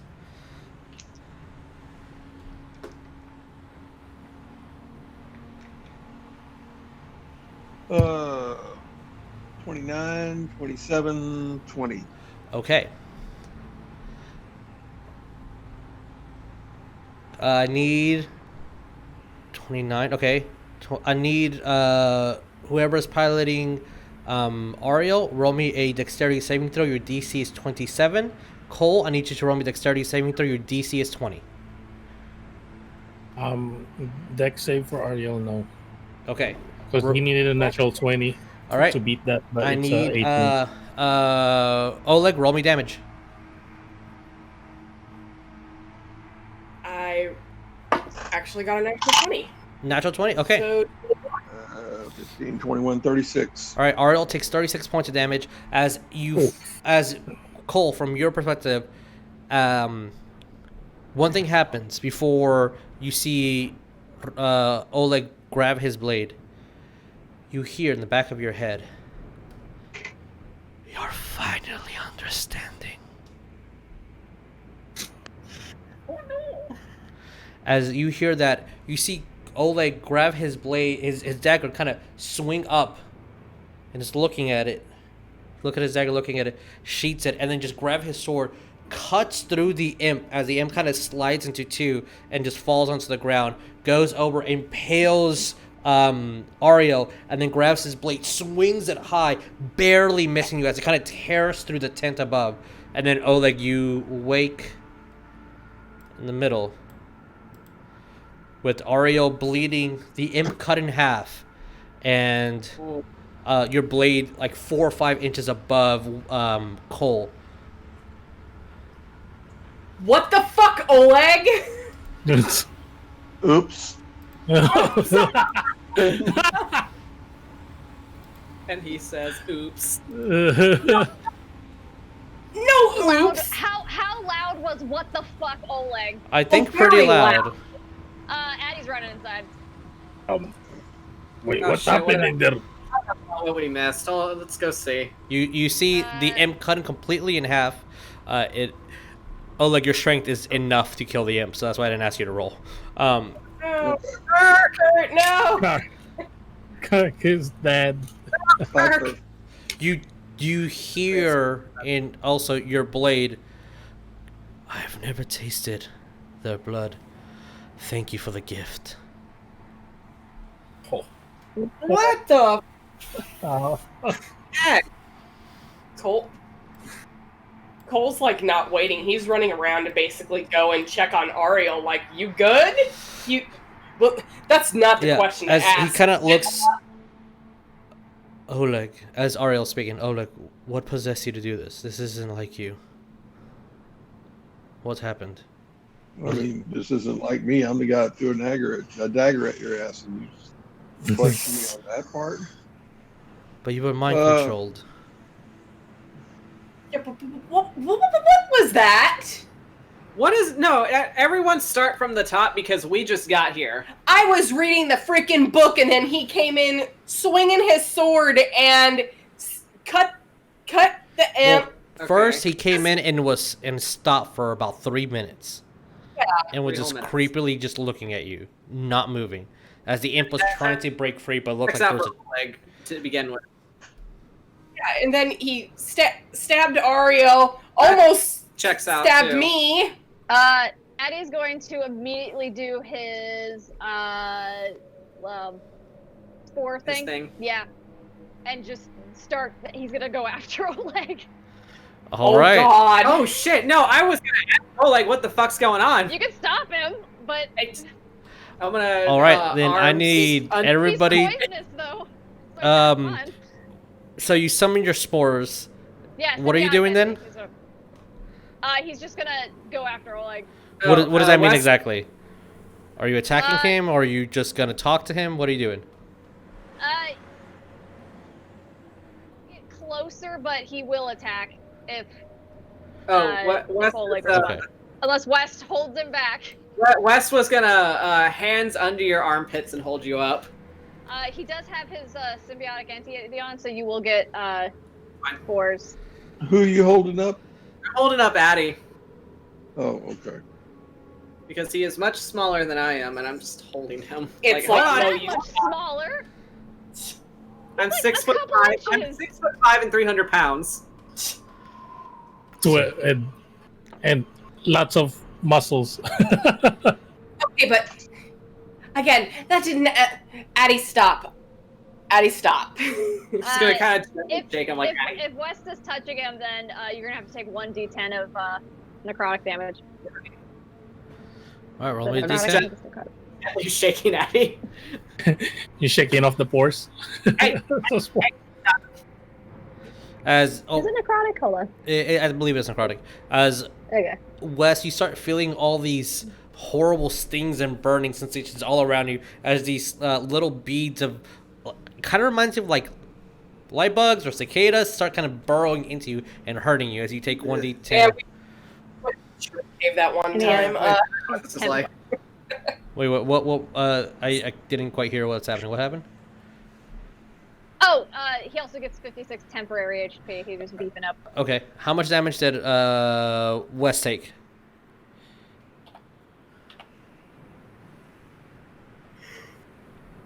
West. yes. Oh, How much? were you rolling that? I thought you were rolling that. It's your. No, you it's do. your- It's damage. Oh, I mean, it's your spores. Usually it would be I know. adding that rolls, but whatever. Wes, roll your own damage. Oh, I didn't know that. Make it Fine. hurt. Whoever rolls first. Roll- 7. All right. 7 necrotic damage, Wes. Cole, you were speaking. I feel that if things get a little bit intense, I might have to roll initiative, not for combat, but so we don't speak over each other. And so keep that in mind. If we get a little bit chaotic, then we'll roll initiative to have like pauses and breaks in conversation. So Cole, you were saying something? Everybody shut up, and then he's looking over at Oleg. What the fuck was that? Towards Oleg, right? Yes. Okay. What the fuck were you swinging at? Snake. There's no snake.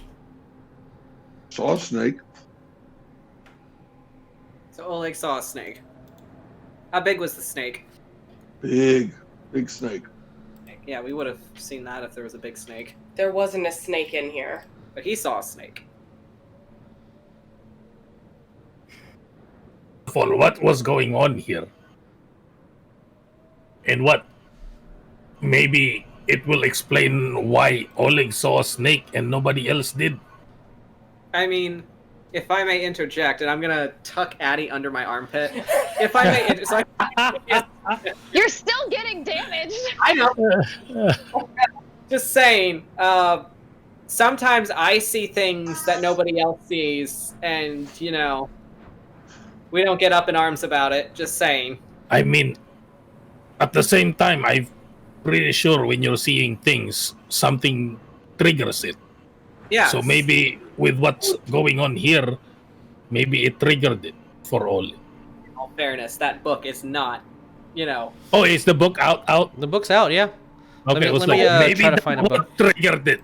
Yeah, that book. That's why I left. So I didn't get. That's why I get out. It's not the first time we've seen shit when that book opens. There's the book. There's a book. There be book. Wes, let me go. No. Let me go. What are you gonna do?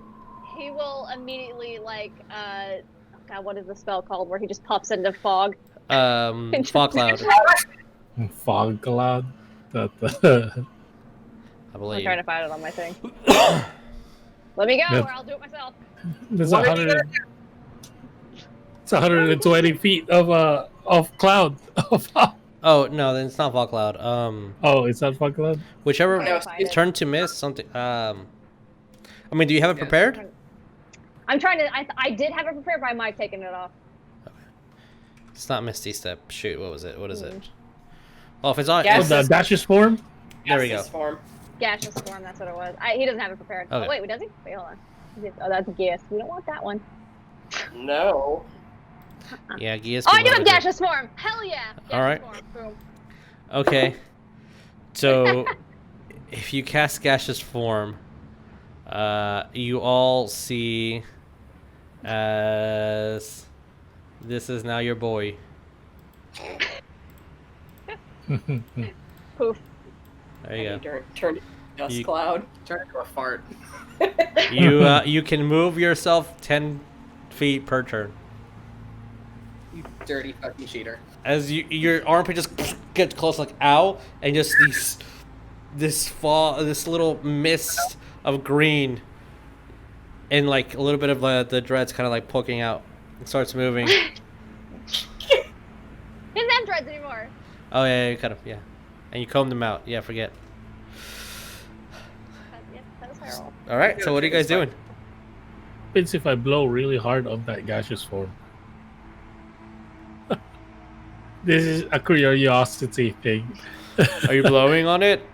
No, Exactly. it's just because I have a certain thing called gust of wind, Well, I mean, I'll have to read the which spells. is then. really strong wind. So what do you guys do? I'm not gonna do it. What are you guys doing? How? Rognarv is like, God damn it, it's happening again. Why are we fighting amongst each other? You, I don't know. Because of that fucking book. That's why. can someone take that book and hide it again? That thing Oh. is gonna. Ariell will grab it, close it. This is Cole was why. gonna hug the book. He wasn't gonna let go of it just yet. You see that Ariell does grab onto it. Mhm. I'll put it over here in between you guys. Oh, let me make it a drawing. Yeah. All right, I'm gonna move you, Cole, for a second. I mean, Addy. Let me make this a drawing. Yeah, just kind of like I. Also, Kirk's dead on the ground. If anyone cares. Yeah, Eddie scooted over there. He's gonna poof out of it and perform. May his he rites rest on in the big improv stage in the sky. it.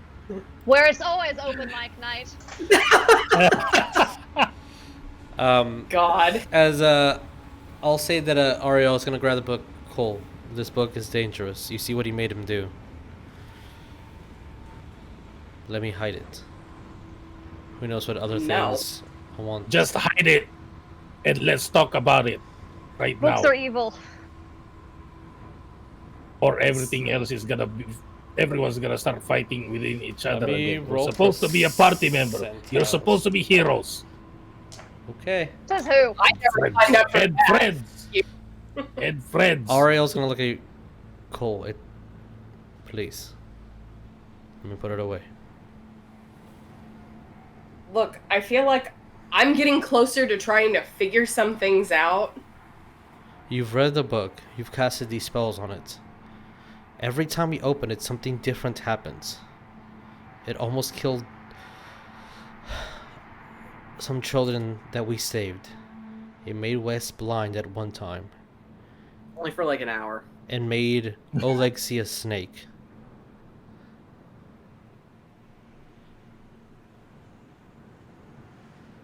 And he's still like holding on to the other end of the book.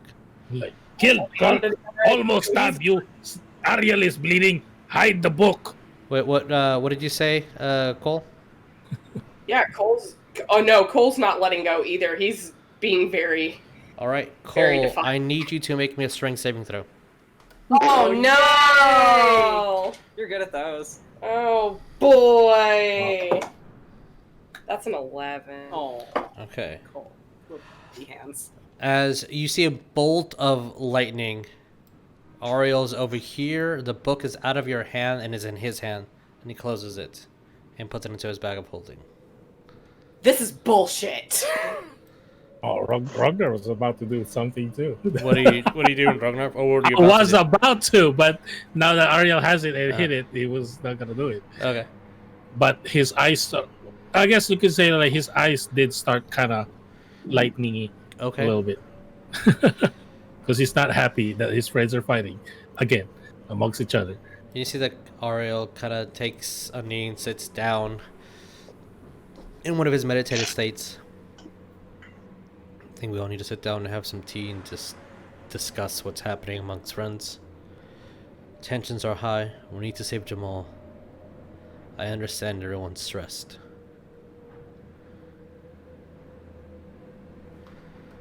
Cole's just gonna go completely opposite over here, and he's just gonna sit Um, and cross his arms and just pout. Cole, Ariell is like physically wounded, right? Because of the slash. That was 36 damage. Yeah, he took a good hit to the stomach. So what Ragnar is actually going to do, he's still a little bit agitated. He is going to grab his axe, touch the butt into Ariell, and Archangel him. Okay. Just to heal. One second. How many arcane jolts do you have in a short rest? My intelligence mod, so 5. Does that recover a short rest? Long rest. I haven't used any.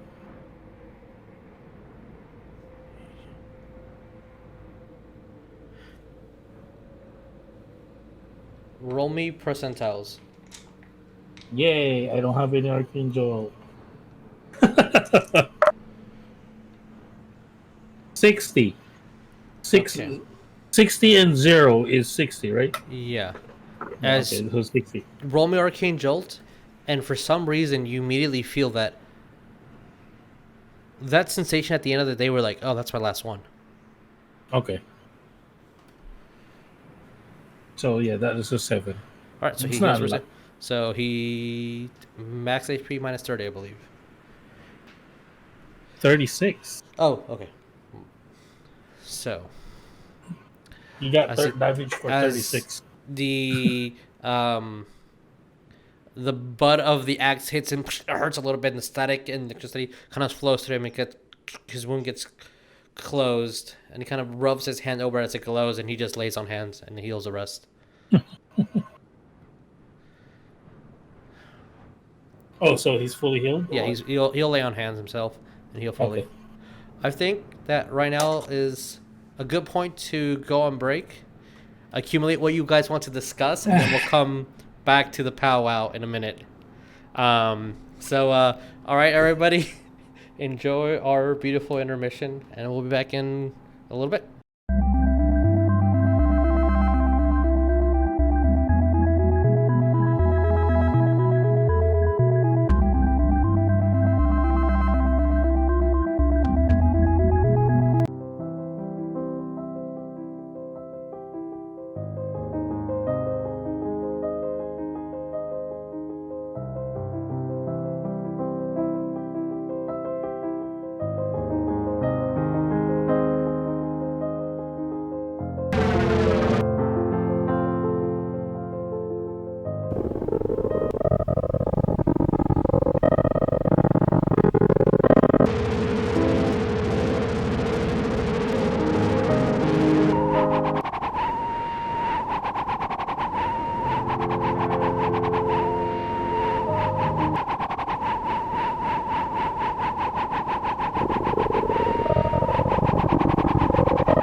Hey everybody, welcome back.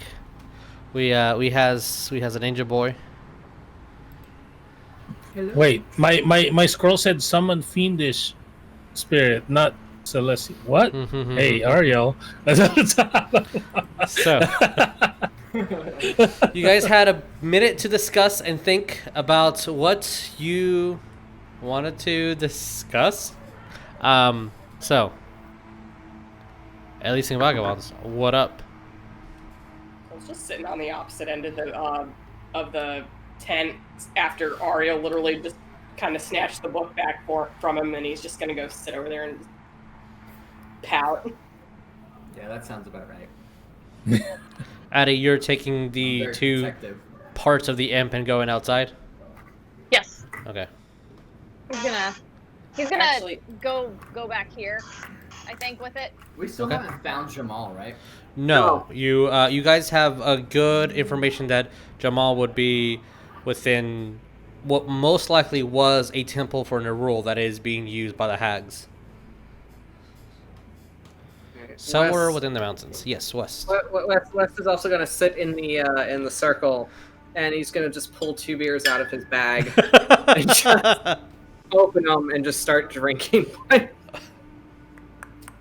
All right, fair enough. That beer looks tasty. I wish I had one It's now. very tasty. Very tasty. Ariel It's will root beer. cheers You with some mead. Okay. Root beer flavored. You know, I think it might take Rognarv has a back. tank card with jockey milk on it. I just have water. Is there another one left? What? Is there another beer? Oh, I pulled out 2.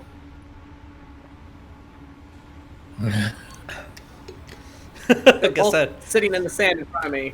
answers your question. Getting warm, getting nice and warm. As- No, he's putting them in the sand, so the sand's gonna make them cold. I don't Yeah, think that's how it's that nice. works very much. Well, there is the heat source in the middle that is kind of making sure that the cold night doesn't bother you guys. So, Yeah. as you're within the tent and you hear the sand and the wind kind of hits as you see the tent kind of ruffle there. What do we do? We're talking, right? We're I gonna think talk. yeah. And he's Oh, burying the poor guy and saying the rights, even if he's in the sandstorm. I have something for this. Wes. Uh-oh. I have. You guys are in a camp-ish location talking, right? I do have Yes. something for this. Wait 1 Yeah. second. I didn't think about it, but I think this is the good time Uh-oh. to show. Oh no. Oh What? boy. Uh-oh. Hey y'all. Oh, look at that. Oh. Aww. Yeah, I love it. It's all I you. love it so much. Joikes. It's so big! It's so huge. I love that. It Which makes me want to go to Renfest. a little sneak peek. That'll be in the T Public store soon. So, all right. Wes is gonna lift the flap under, and he's gonna yell in Druidic at Addy. Just be like, "When you're done, get your ass in here. Thank you." All right. A bandana on his head to hold his hair, and he's just gonna take it off and then just scream into it. As you hear very muffled. That sounds like a yes. Cole's gonna be like, Ariel. you know what? You guys go on ahead. One moment. He's gonna go out. He's gonna take Oh! the one beer, Uh huh. and the other one that I'm assuming was for West. Well, he pulled out 2. He wasn't offering the second one to anyone. He was just sitting with them. Oh well, Cole's grabbing both of them and he's heading out. Excuse me. Including West's beer. Oh, that's so sad. It's like I'm getting him back inside. That one's for me, and the other one's fine. Cole's gonna be like, just make a quick U-turn, give one back to West. There. The other one's for my whatever. Fine. The other one's for what? I have to drink for 2. Okay. Oh It's my a thing. Cole's gonna look back around. I think he'll deal for one night. You do hear in the back of your head, mate. That's a party foul, mate. It's a fucking party foul. I'm telling you. It's a fucking party foul. So Cole, as you go, I'll say for the purposes of this, By the time Cole gets there, he's rudely interrupting the ending of your ritual, but it is coming towards an end. He's just gonna inhale and just keep going. Like, Yeah, Cole just realizing it's like stands there awkwardly quiet. You see his little tail kind of swinging back and forth. can I help you? Want alcohol? Addie's Hello? just gonna look over and just be like, damn, you know my vice. He's just gonna like get up and like walk over to Cole and take it. All right. Okay. All right. Yes. Now let's go back inside so we can talk. I need to finish here. Okay, I'll wait. Because I don't want to go back in there right this second. I don't want you to go back in there right this second. So Not that. It's because of Oleg. That's why I'm also nervous to go back in there. You have about 10 minutes if you want to drag it out, but about 5 minutes really until this ends. So you're done with your little ritual. Okay. Just like, does anything happen to it when he prays over it since it's an imp? If you, for our purposes, you essentially a very light version of Gentle Repose consumes the entity as nature starts to start claiming it again. But your version of it here looks very out of place, as a little bit of vines and grass starts growing on it, and a little bit of moss and fungi. And you're like, this is not the place for that, as the sand kind of just keeps burying it and kind of consuming it as well. I suppose this will do. Do you want to go back inside? Cole, Wait, what? I'm sorry, I couldn't. do you want to go back inside? Please. I mean, I guess. I don't know. If Oleg makes you uncomfortable, we don't have to. He said he saw a snake and.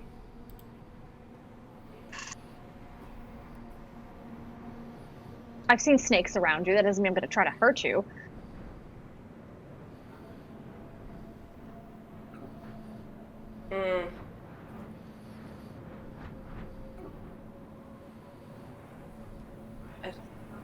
I don't know.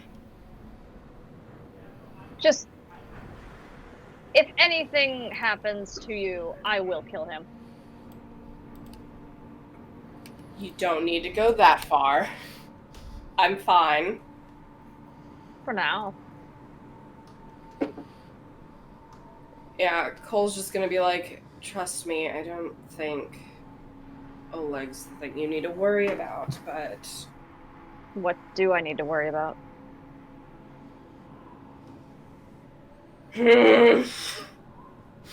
He's making that face again. He loves that face.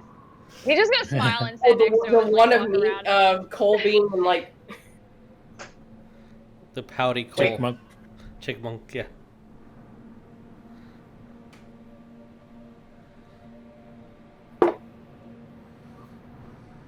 No, just... I've made my bed, basically. He's going to say something and then he shut his mouth. And he's just gonna keep walking. What? It's an expression. I'm very well aware. What the fuck?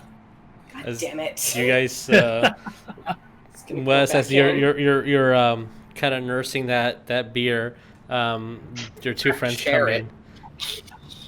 Forcefully shared. So yeah, Mhm. what do you guys do? What do you guys discuss? It's left my beer now.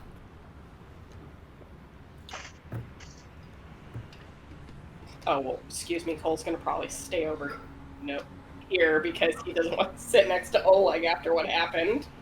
Okay, so now that we're all back together, Wait, Oleg stabbed me, right?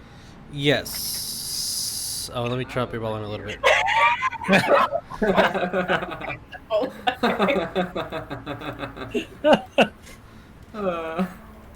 Poor Oleg. Yeah, I mean, you know, it is what it is. Excuse me, oh my god. Uh-oh. I know, I can't shake these hiccups. Oh my gosh. Yes, we're all back. Ariell, during... Yes, you know. Ariell. During this whole thing, Ariell is just... So, you've seen, like, the last...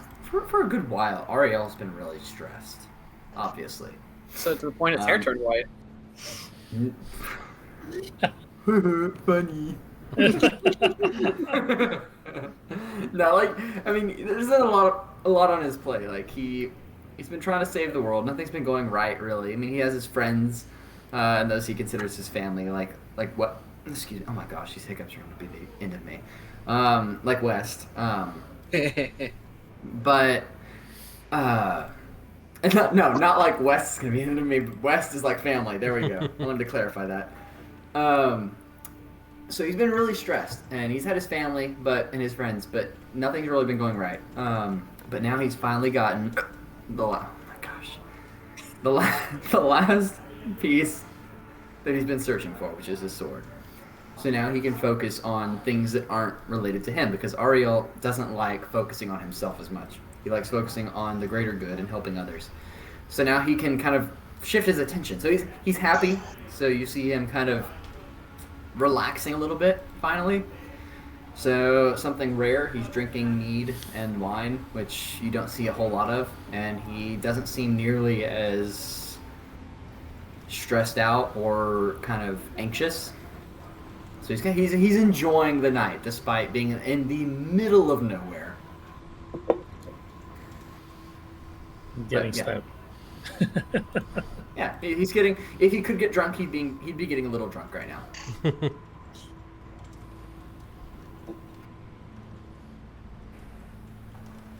All right, so he's just listening to the conversation. the sand floor is open. Who wants to talk first? Nobody all go. Yeah, nobody jump all at once. But so I don't know, Wes, do you have anything on your mind? yeah, I have something on my mind. It's the fact that every time we try to sit and talk like this, nobody wants to say a goddamn word. It's like you're all scared of each other. I have my reasons, Wes. Yeah, I know. I'm just saying that now's the time to talk about this fucking book. So what did you learn?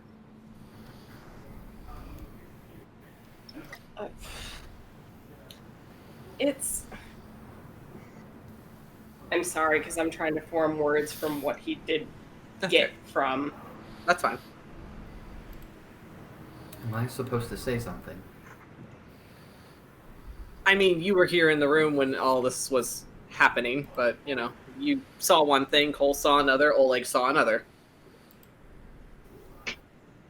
Also, okay, so Oleg, you said you saw a giant snake, right?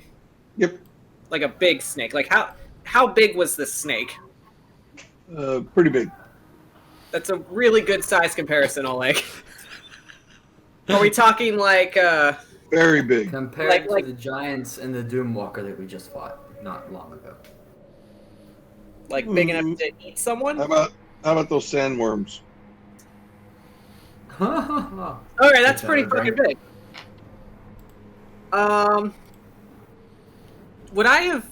Would that sound? I guess. Is there any like knowledge or anything on snakes that big that I would know of, DM? Roman nature. Hmm. Have you seen the movie Anaconda? With In no. 1991. God, I hate that movie so much.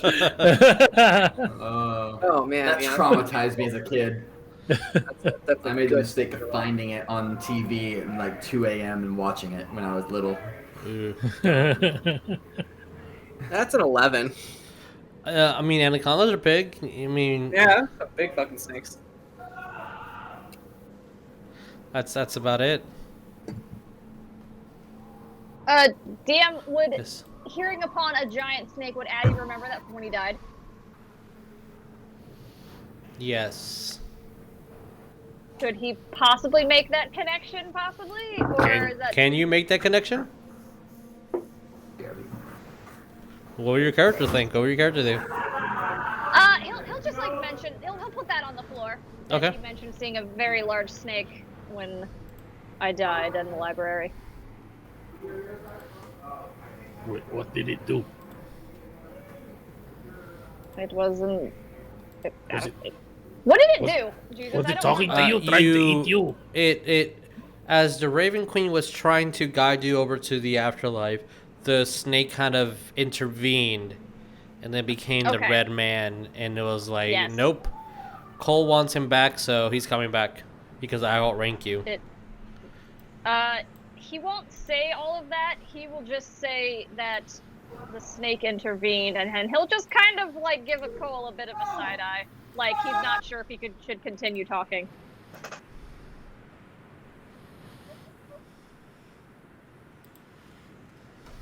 Cole's probably putting 2 and 2 together. It's like, ow, ow.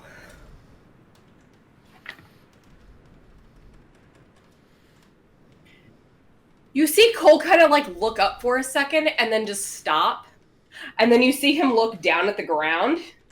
And that's all he's doing.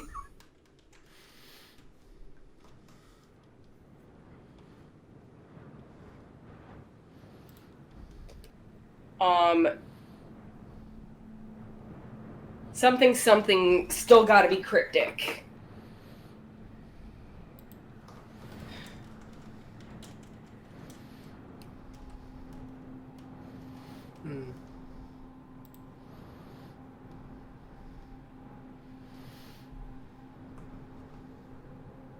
I just assumed someone was trying to be One more time? No, I assumed someone was trying to be nosy. Who is being nosy? Cole's gonna look directly over at West and just give him the look. Oh. Hold on a Yeah. minute. Let me confer for a second. I feel like. Well, Jeremiah is getting it. Like I feel like Rognarv's kind of getting it. What they're trying to say. I was like, oh, Does everybody know except Ariell? yeah. Actually, Yeah. yeah. Every time you've had this conversation, Ariel has not been there. This is very true. I was like, huh. So you think that's him trying to look and see what's happening? Maybe trying to look at the book. I think he's kind of also possibly responsible for the Rakshasa, King Shah showing up. Meanwhile, West is over in a corner, just like, hey, so, just to get his attention. Do you know any giant fucking snakes? He doesn't have any boots. Yeah, right. Doesn't have any boots to wave in front of him. Beer will do. Are you trying to bond with him? I'm just asking him. Just like, does this familiar in the memory bank? Do you know any giant fucking snakes? All you hear in your head, West, is a giant sigh.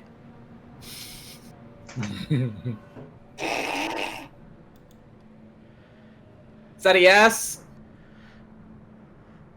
Is that a- else? Ah, damn it. Huh? I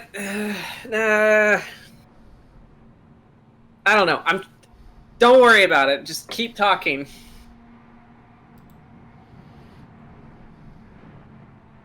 Cole's just gonna be kind of like look at West and then look nervously over in Ariel's direction, just like, in what sense?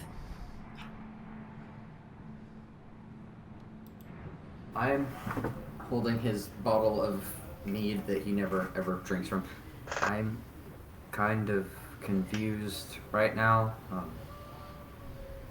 Is there something that y'all aren't telling me? Perhaps? I feel like And I've it been was- left out of the loop. I've been fairly forthcoming with the information about my past and why Lamashtu and the forces of evil are interested in this book, but I feel like I'm not privy to some sort of About the information. book, Ariell, I think, in a way, that's like a piece of Avacyn? We think that Or it Avacyn... is Avacyn? Yeah, we think the book is Avacyn. Is Avacyn, not... I don't know. I don't know how any of this works, I haven't. but my reasoning is I remember the first time we tried to mess around with that book and it almost killed the kids, and it made me blind. But in that moment before I went blind, I saw Yes. Avacyn, and she was there in the room, and so she's connected to that book, or is the book. I think we're just carrying around a lady in a book. It would be possible, perhaps, to connect an aspect of yourself to an inanimate object, especially for someone as powerful as Avacyn. But I mean, hey, I got a whole guy in my head. I did try speaking I haven't with... considered the implications of that. I did ask questions to my deity a few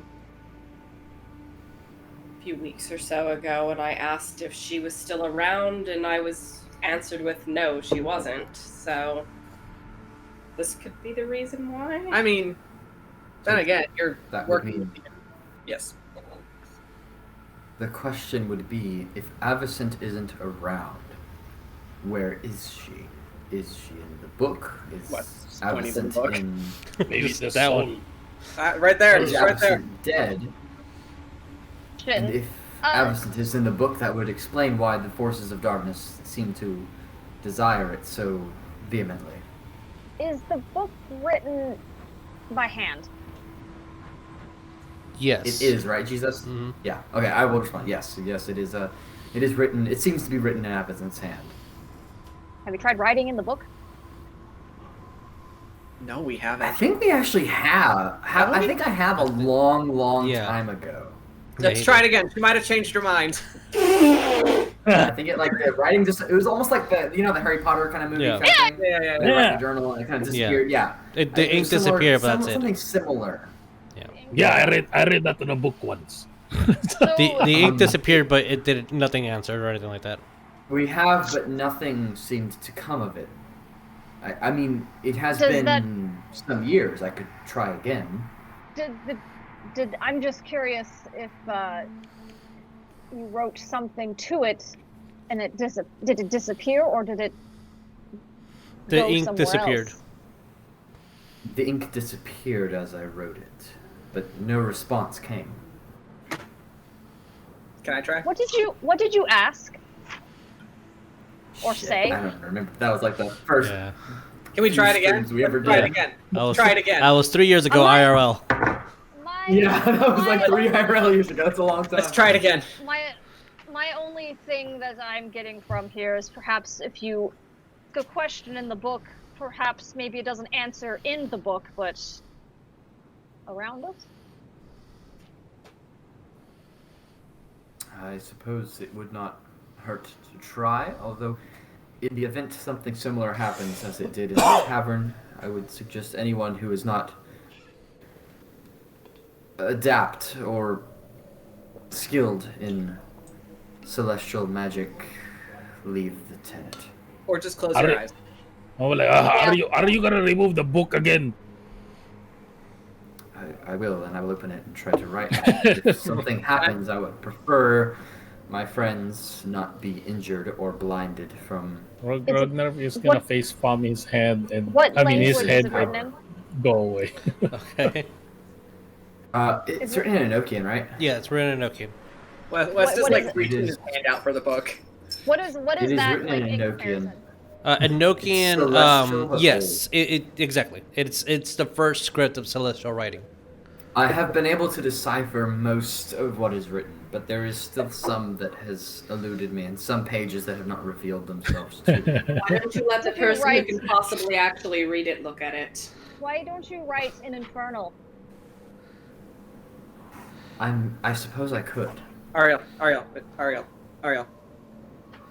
Yes, West. Can I see the book? I'll hold on to it still, but I'll like kind of show it to West. Like,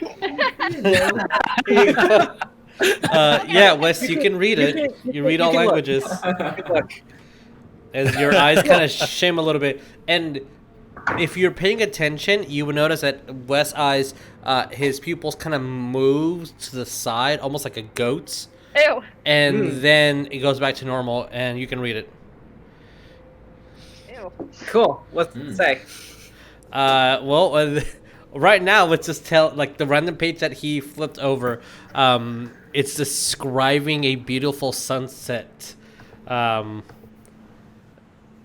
Are you going to read page by page, or what? I'm just gonna read like a little. I'm just gonna kind of like out loud, just paraphrasing it. Just like, yeah, this is Give 'em the definitely like juicy bits. someone. It's definitely like someone's journal. They're, she's writing about a really pretty sunset she saw. There was like this like squirrel that was sitting in a tree, and he had this little nut in his mouth, and You're gonna hear Cole off to the side. She loved all things. can I write All to her? creatures. Can I just write to her? Can I just say hi? Can I do it? Can Ariell? I suppose. Gimme. And I will give a quill pin to West against my better judgment. So for everyone who witnessed me at Red Fest. Ariell no. hands No. off Will, and he just What takes have I done? it by the feather like this. Oh, God. Hey, West. Yes. Roll me a diplomacy. Persuasion? Persuasion, yeah, sorry, persuasion. Oh Our no! computer battery's about to die. Oh no. Oh no! Oh no. Oh no! Oh no. That's a 5. Oh no! What do you write, West?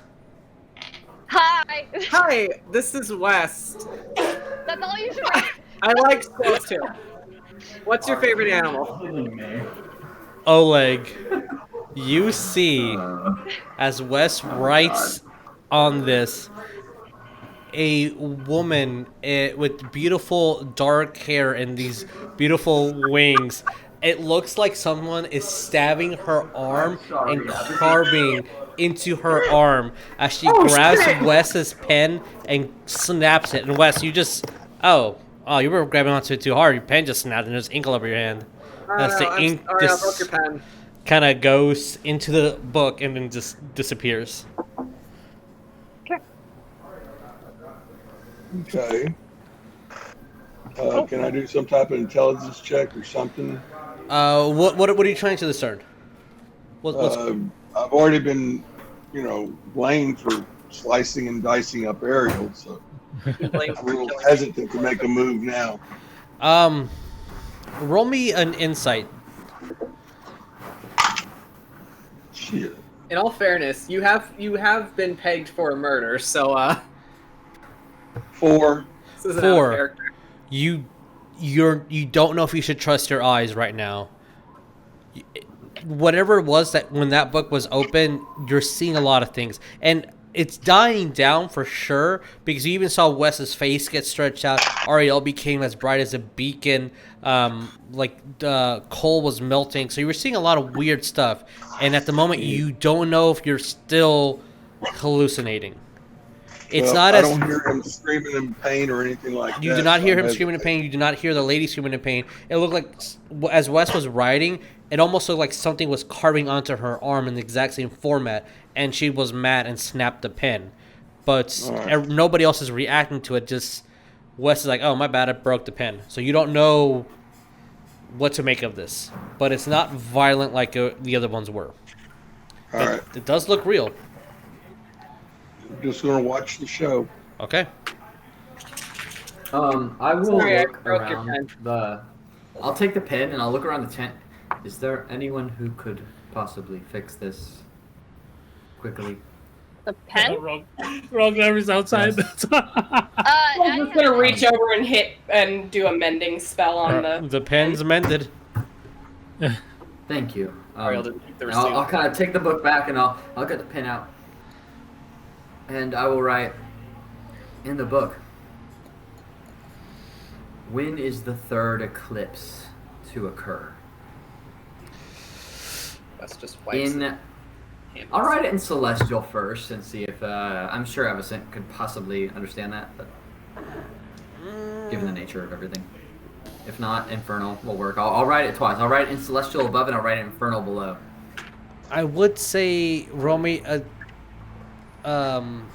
persuasion with disadvantage, but roll me a straight one. I'll say that writing in two languages Straight kind of persuasion? cancels it. Yeah, straight. That's fine, considering it's a plus 10. That was that was a natural 20. So 30. When's the third eclipse to start? Is that the question? Yes. When is it to occur? When is the third eclipse to occur?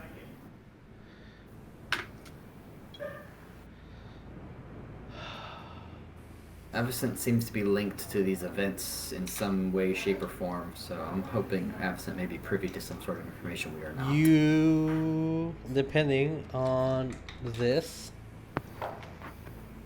Yeah, that makes sense. Okay. I was like, dice 50 or above, will she? Of course she won't know exactly, but there is information that she should know. Okay. You Good see enough. We know nothing, so. images drawn onto, and everybody sees this. Oh, like you're kind of double taking to make sure that is everybody seeing this, or is it just you? And you're getting the feeling that everybody's seeing this. Okay, cool. So it's hopefully those. I'm holding it open for the whole party. So hopefully those hallucinations are gone, because what you're seeing appears to be what everyone else is seeing. They're all like looking at the book, as it looks like a completely it just looks like a humanoid figure, but like kind of sketched out roughly, and like instead of having any distinguishing features or anything, it's just scratches like shading the person. And as like this, you see the scratch marks going almost like scanning down. It does not scan. It's an open hole where the chest would be. You see what looks like to be a larger person, maybe like a giant or something, just something twice as big, in the exact same thing. Blank, no features whatsoever, and these scratch marks all over the body, except where the heart would be, or the center of the chest is just a hole. And then you see what looks like to be an even larger entity with wings or shapes, and the head does look a little bit bulbous, and it's scratch marks all over it, except where the center of the chest would be. It's just a hole. That's concerning. Does anyone have... I have my own possible deductions, but does anyone have anything they might add about this? Anyone have their own interpretations?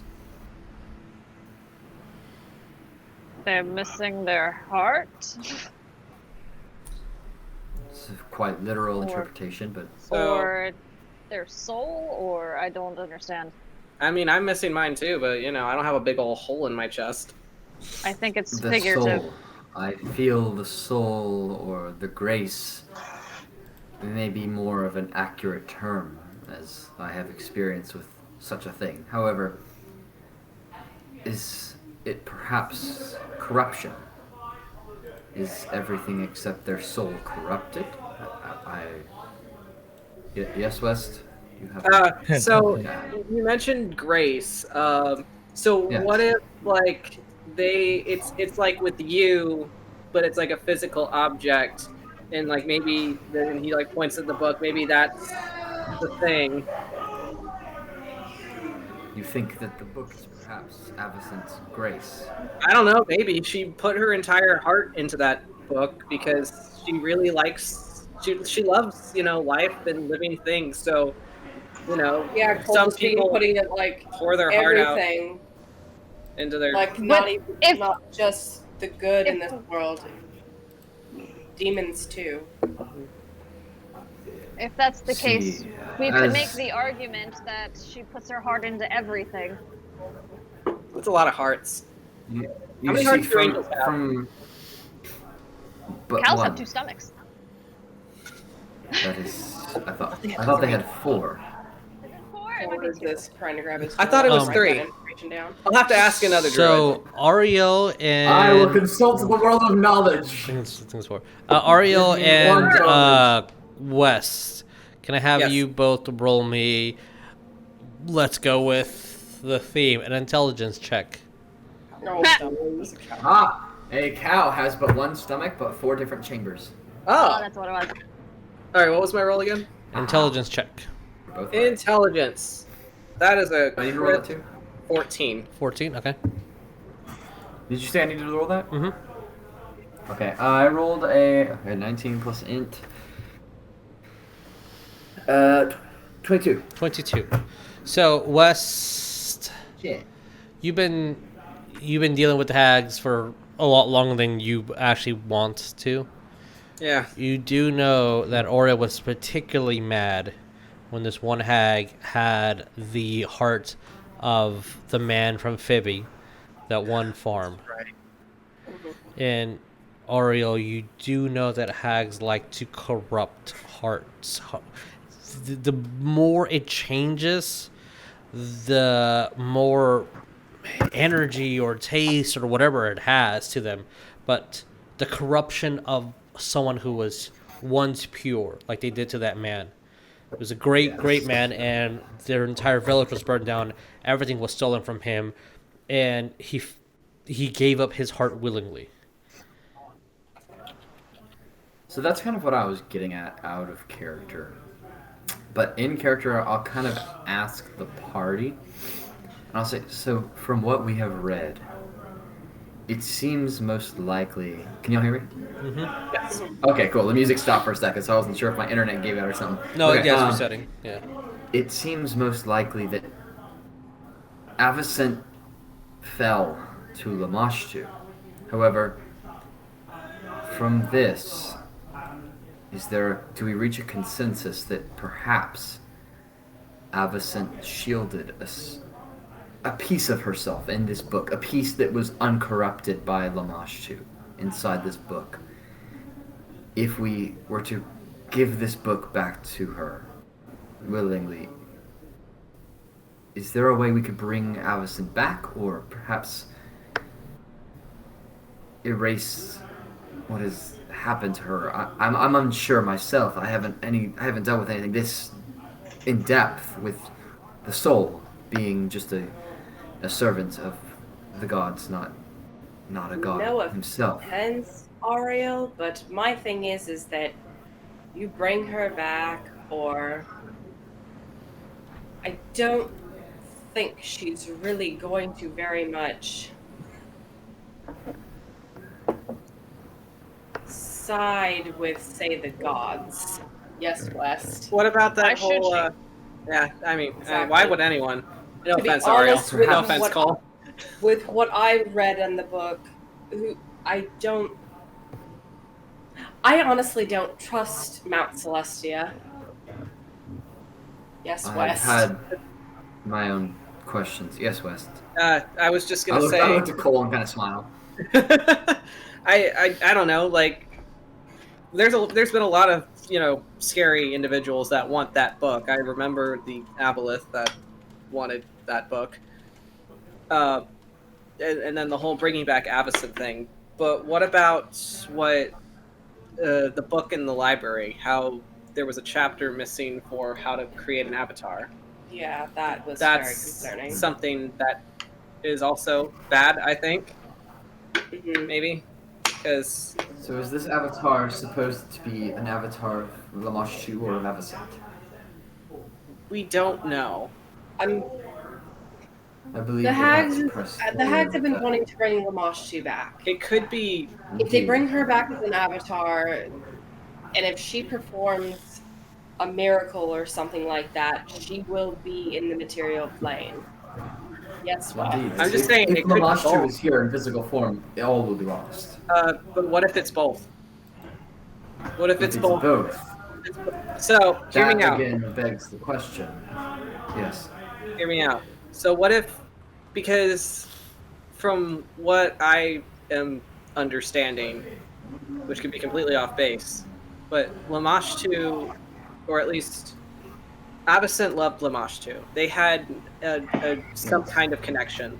So what if the Avatar is something that is created between both of them because something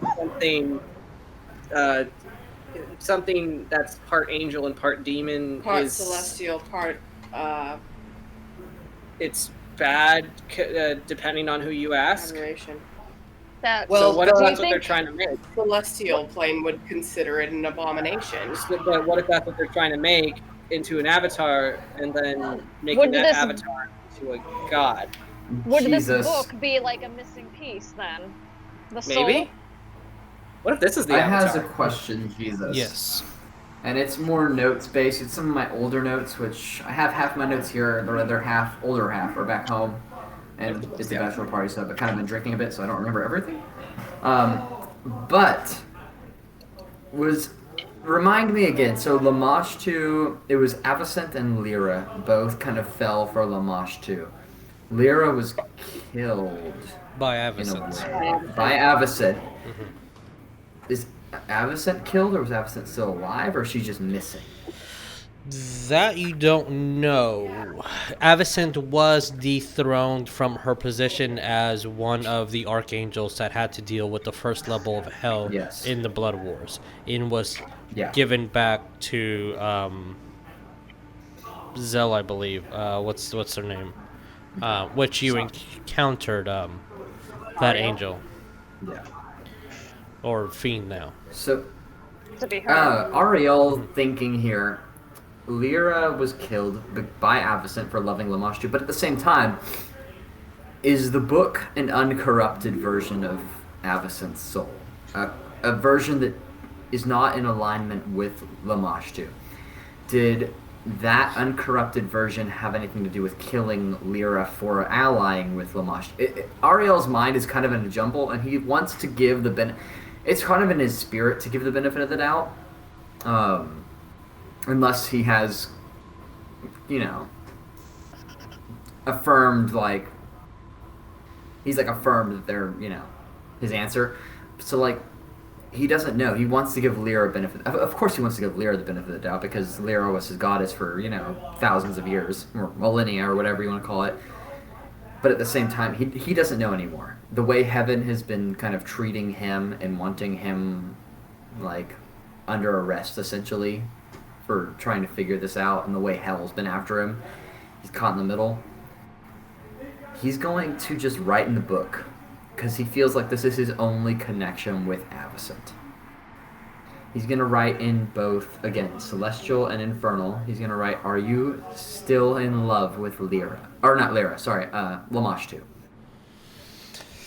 For that, I don't need a roll. You will get a answer, and it's in the form of these drawings again, and you see a silhouette of the same silhouette that Oleg you saw, and this would be the first time you ever seen Avacent.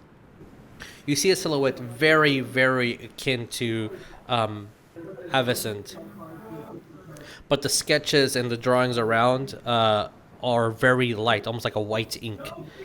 And she is embracing and hugging a sketch drawing of very dark, harsh scratch marks all over, making the depiction of Lamashtu. And then Lamashtu embraces her as well. And the black and the white ink kind of meld together into one entity before it just goes away. Why don't you ask the book what we should do or how to help?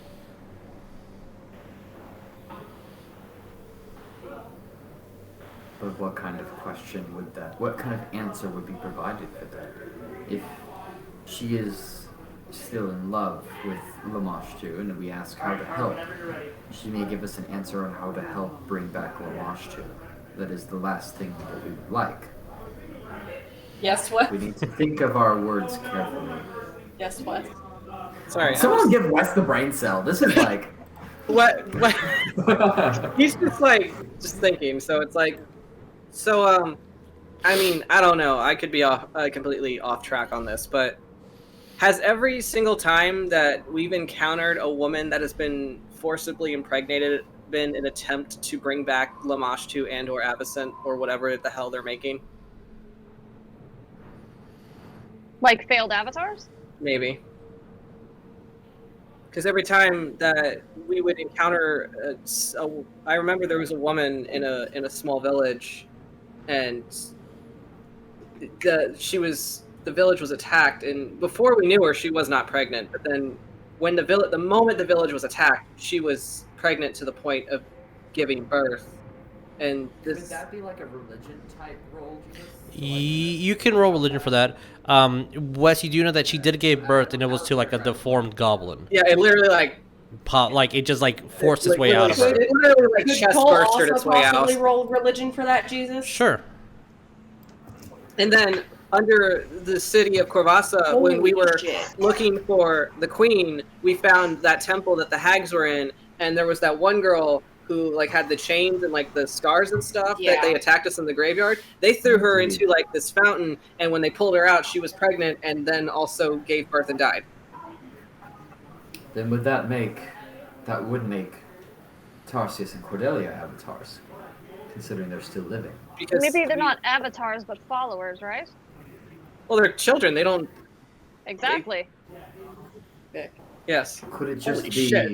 a byproduct of the goddess of monsters, nightmares, and deformed That's right, because we births? found them in a pit in the Sapphire Mines, and there was a woman that was dead down there, but she was Their I think mothers she was were dead. Yeah, the mothers were dead. Wasn't there something in the book in the library that said that they had to get enough followers and then she'd come back? What better way to make more followers than to actually make more followers? To make actual monsters. I suppose that makes sense. What did you guys get on your religion roll? I had a natural 2032.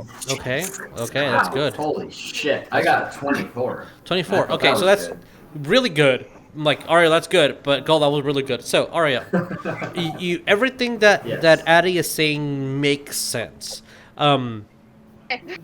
It's weird from the understanding that you have. It's either a curse or a great thing to have one of these monstrosities that are forcibly given birth to. It's either if you are a worshiper of Lamashtu, it's a positive thing. If you are not, this is Lamashtu's will.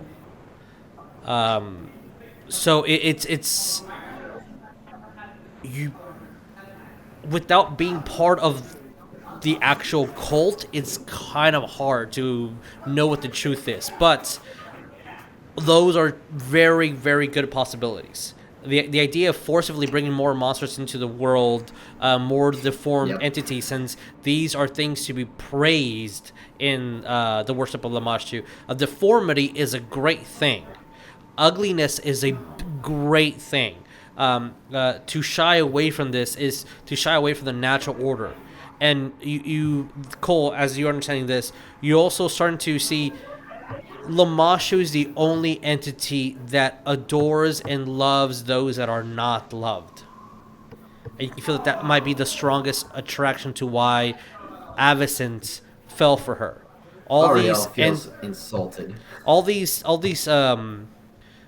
entities that are just cast aside, that are inherently evil by birth.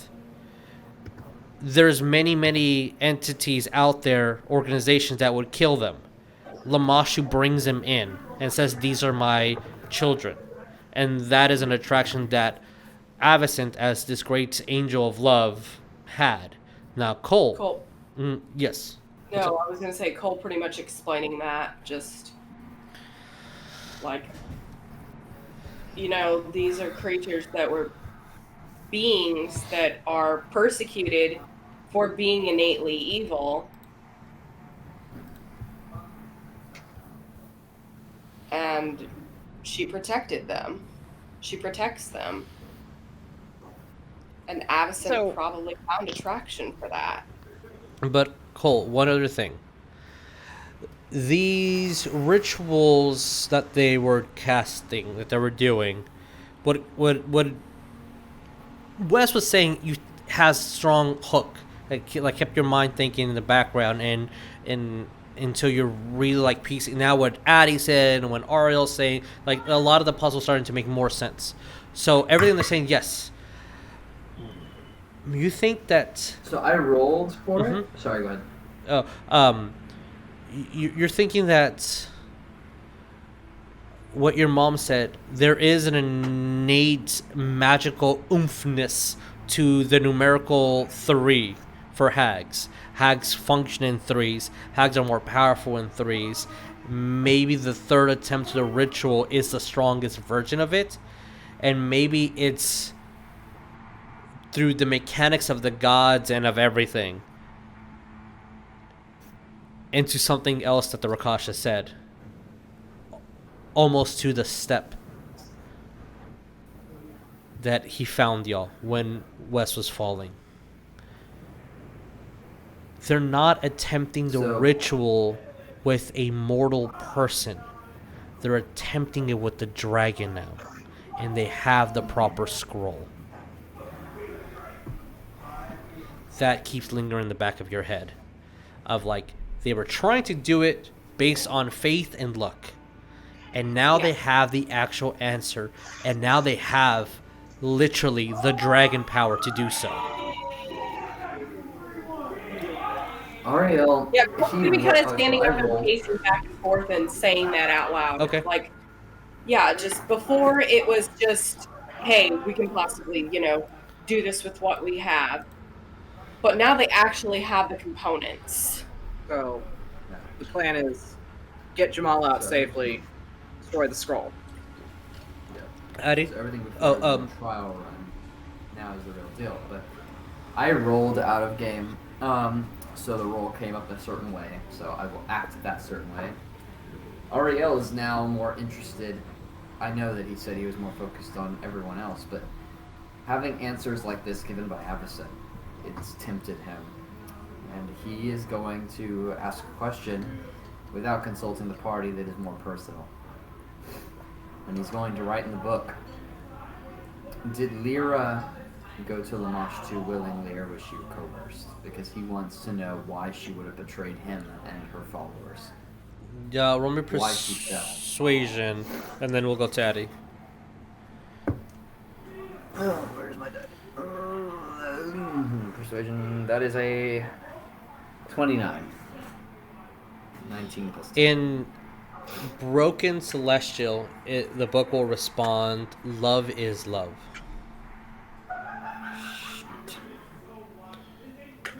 Addy and then West. Sorry, I was just agreeing. Oh, okay. I was like, she got a point, though. So, again, this might be baseless since I am quite new to this, but... Rognarv, like... you're hearing all of this, by the way, and you're like, it's been like 10 minutes and no boom explosions. So, like, I don't know if you want to come in, but you've been actively listening, so you're retaining all the information. Here in West have all the He's smart kind of people. outside. He probably just moved here by the door, but Sure. that's Yeah, about of course. it. He hasn't went inside. You're like heads in looking at a Skiwalk's wings, like so much sand, cleaning it, brushing it aside. Yes, sorry, Addy. So, answer me yes or no if I'm correct on this. These two people loved each other very much. Yes? Correct? I assume everyone's shaking their heads. Yeah. Okay. Sorry, I was trying to process. The gods did not like this. Avacyn, yes. No. So- Obviously not, no. Lamashtu's trying to come back. Yes. Was this other person... I forgot the name. What's the name? The person... Avacyn? Ever since the Archangel, yeah. Was she forcibly put into this book or bound to it? Is that why the gods don't want anyone to have it? This book fell from up It there, fell. right? It But quite they've- literally I fell will from write the heaven. book. And as I a will write the pre-think book. for everyone for the beginning of the campaign, previous to session 1, there's been a 7-year war that came from this mysterious object falling from the heavens.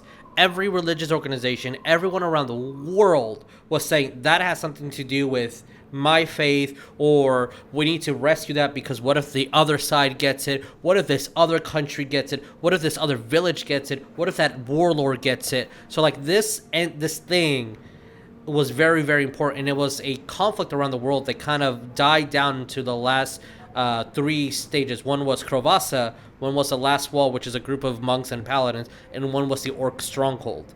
As soon as the party grabbed the book, it's almost like a blanket of the calmness of what happened. And since the book was supposed to go to Krovasa, there was a lot of ceasefire that happened. But then you learn that it actually wasn't the coin, it was a hag, and that might be one of the reasons why the conflict stopped. Ariell will ask one last question to the book before doing an action, and that's going to be, why are you bound to this book?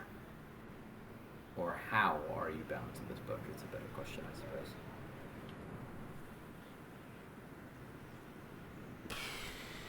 Roll me persuasion. Wants to know if Avacent was put into the book herself for her own reasons, or if it was a forced attempt. Oh, that's pretty good. All right, well, I'll roll a 99. 27. 27, okay. And in many different languages, and everybody can read it. So, Orcish, Common, Infernal, Addie Abyssal, can't. Someone read it. Sylvan, Someone say it out loud. I'll read it out loud in Dwarven. Common.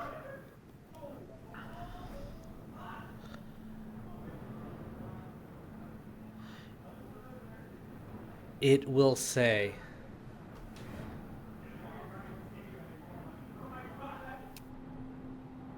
if I can show truth, none will be able to doubt it. This was Willen. This is to show that everything is sacred. This is to show that only Lamashtu is right.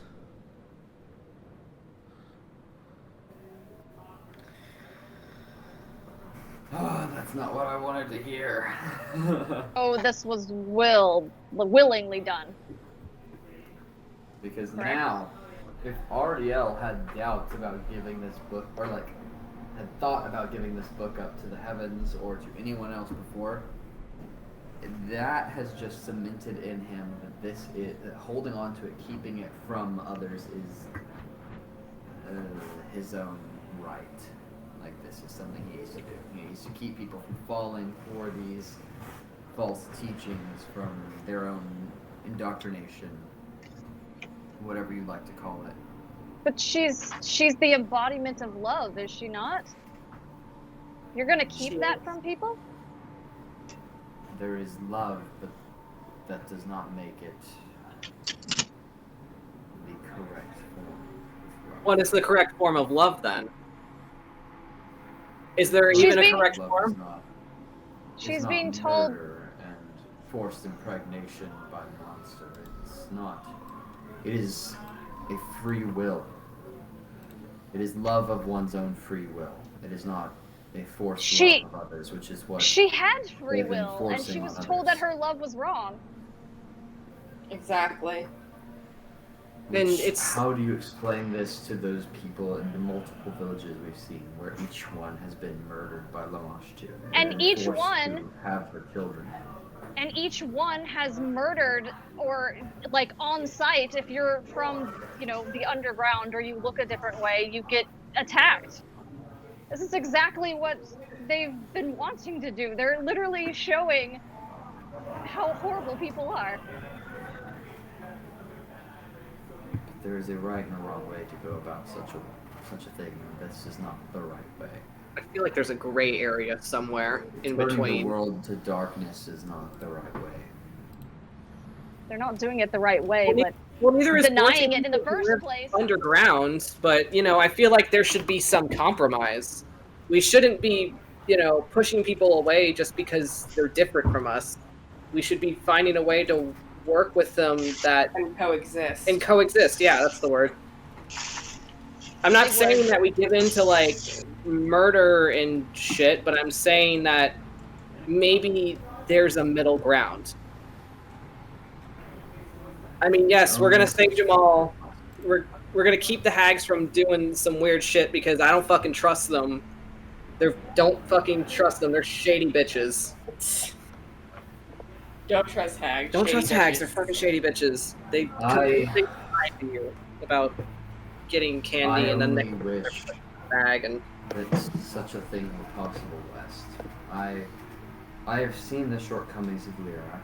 I've seen, even as painful as it is to admit, those of Palor and those of Lamashu. It is a way of life. There is a way to go about this, but those ways of Palor, those ways of Lyra, those ways of Lamashu are not. Then we find our own way. The ways, exactly. But we're gonna find our own way because I've seen the shortcomings of man, if not from my own eyes, but from someone else's. I've seen what it does to people. I as well have seen such a thing. However, we both. Cole's gonna laugh when Ariell says that. Actually, the shortcomings of man. That's what Wes said. Yes. I mean, I've been wandering the material plane for 267 years or so. I have loved and seen those I love die of old age twice over, including the grave that y'all just saw like 3 sessions ago. She was like my wife in a sense, but I never really got into that. Surprise! Surprise! Do you just casually say that? Like, what? I will. I would say that she's possibly the closest thing you could compare to a wife in y'all's Then terms. Not quite how would in you my have terms. felt if Palor told you that was not allowed? And tried to damn you for it? I'm not in Celestia. I wish And I would I have did known not that. force her to love me either. She loved me of her own will unconditionally. And Yes. I of her. And that's great. Now, but how would you feel if someone told you that was not allowed? It's exactly what's happening here. because that's literally what Celestia told. These two. Yeah, Avacyn. I am not saying that love. I'm not saying that love is not allowed. I'm saying that forcing one to give you their love is not right. And as West and I have seen in both Corvassa, Whitestone, the multiple villages we've witnessed, uncountable deaths, even Jesus, out of character, since I don't have it with me, what was the town that we came to or we were at before Corvassa that was absolutely leveled by the forces? It was Karamaga. Febi, then Karamaga, and then you guys went to Corvassa. Okay. As we witnessed in Febi and Karamaga, Karamaga was absolutely decimated by Lamash, whose love not very few survived. That murder is not love. Letting one love you of their own free will, and if they don't love you, then that is their choice. That is love, loving them unconditionally, whether they love you or choose not to. With Lamashu, there is no choice. You love her or you die. I'm very familiar with that. Not love. That is enslavement. And I will not let that stand as long as I have breath. Oleg snores lightly in the corner. But everything that's happened, that wasn't Lamashtu, that was the people that followed her. It's like think of the Heronius fuckheads. Obviously they follow Heronius, but they're doing asshole things thinking that what they're doing is right. So you know. I can only hope that if I am able to return to the celestial planes with enough. Also, what bitch were you talking about? He's gonna be like off to the side. So everyone just looks at Having a Wesley. conversation with- I Mhm. if Go ahead, Adit. what they're trying to do with your friend is bringing back Lamashtu, do you think it's safe to bring the book with us, or are we walking into a trap? Handing them the book on a silver platter, if you will. I mean, technically, we almost did that last time we encountered the hag. Exactly. You know, a lot happened last time we encountered hags. Yes. I think I kind of had tunnel vision on that one. Cole, Yes. at this moment, you get a ringing in your head. Oh, Do you answer? Ring, ring, ring. Sure. Okay. It's your ring doorbell going off. I mean, technically, it's just gonna go into your head no matter what. But let's be polite and say, do you want to answer this phone call? As you hear, You're Yeah, the calling collect call. from. do you want to accept this call? You hear in your head your mother. Nope. So, one sec.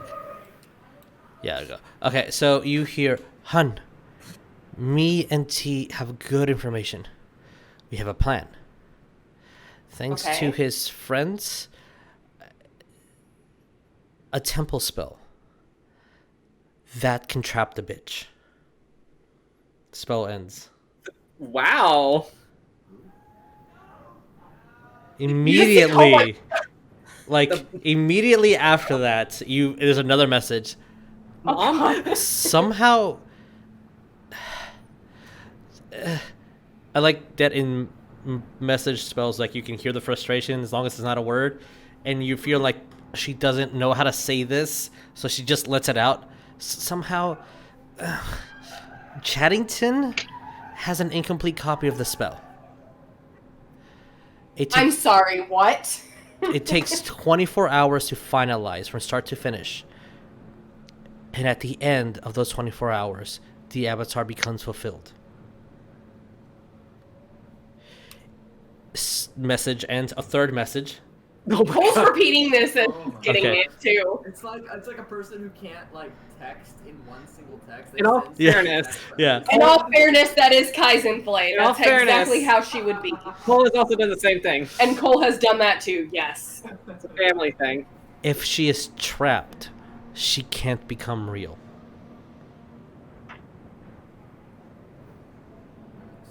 Cole just being like, Cole's gonna respond in like with a sending, so like in it, like a Like putting a from bucket. seeing like you know, I'm going off of like books that he's read in his mother's library that she would be like, no, you're you know you're too young to know those spells. You can't cast those. So like what? Like a force cage spell or something like that? Is that what you're talking about, Mother? Wes finds a pebble in the sand. He puts it in his empty beer bottle and just like like putting a bug in a jar, right? Wes, you have no idea how actually that does make sense. No, think stronger.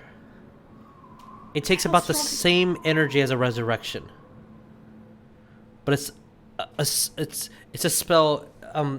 Xanatar was the one who composed it. It's a temple to the gods. Don't allow her to escape the temple. Make it to anything else. Her power will be weakened inside. Nothing comes in or out unless the temple holder said so. It only lasts for a day, but if you cast it at the right time, she can't leave. And if she can't leave, she cannot cast a miracle, she cannot get followers, and then the spell ends.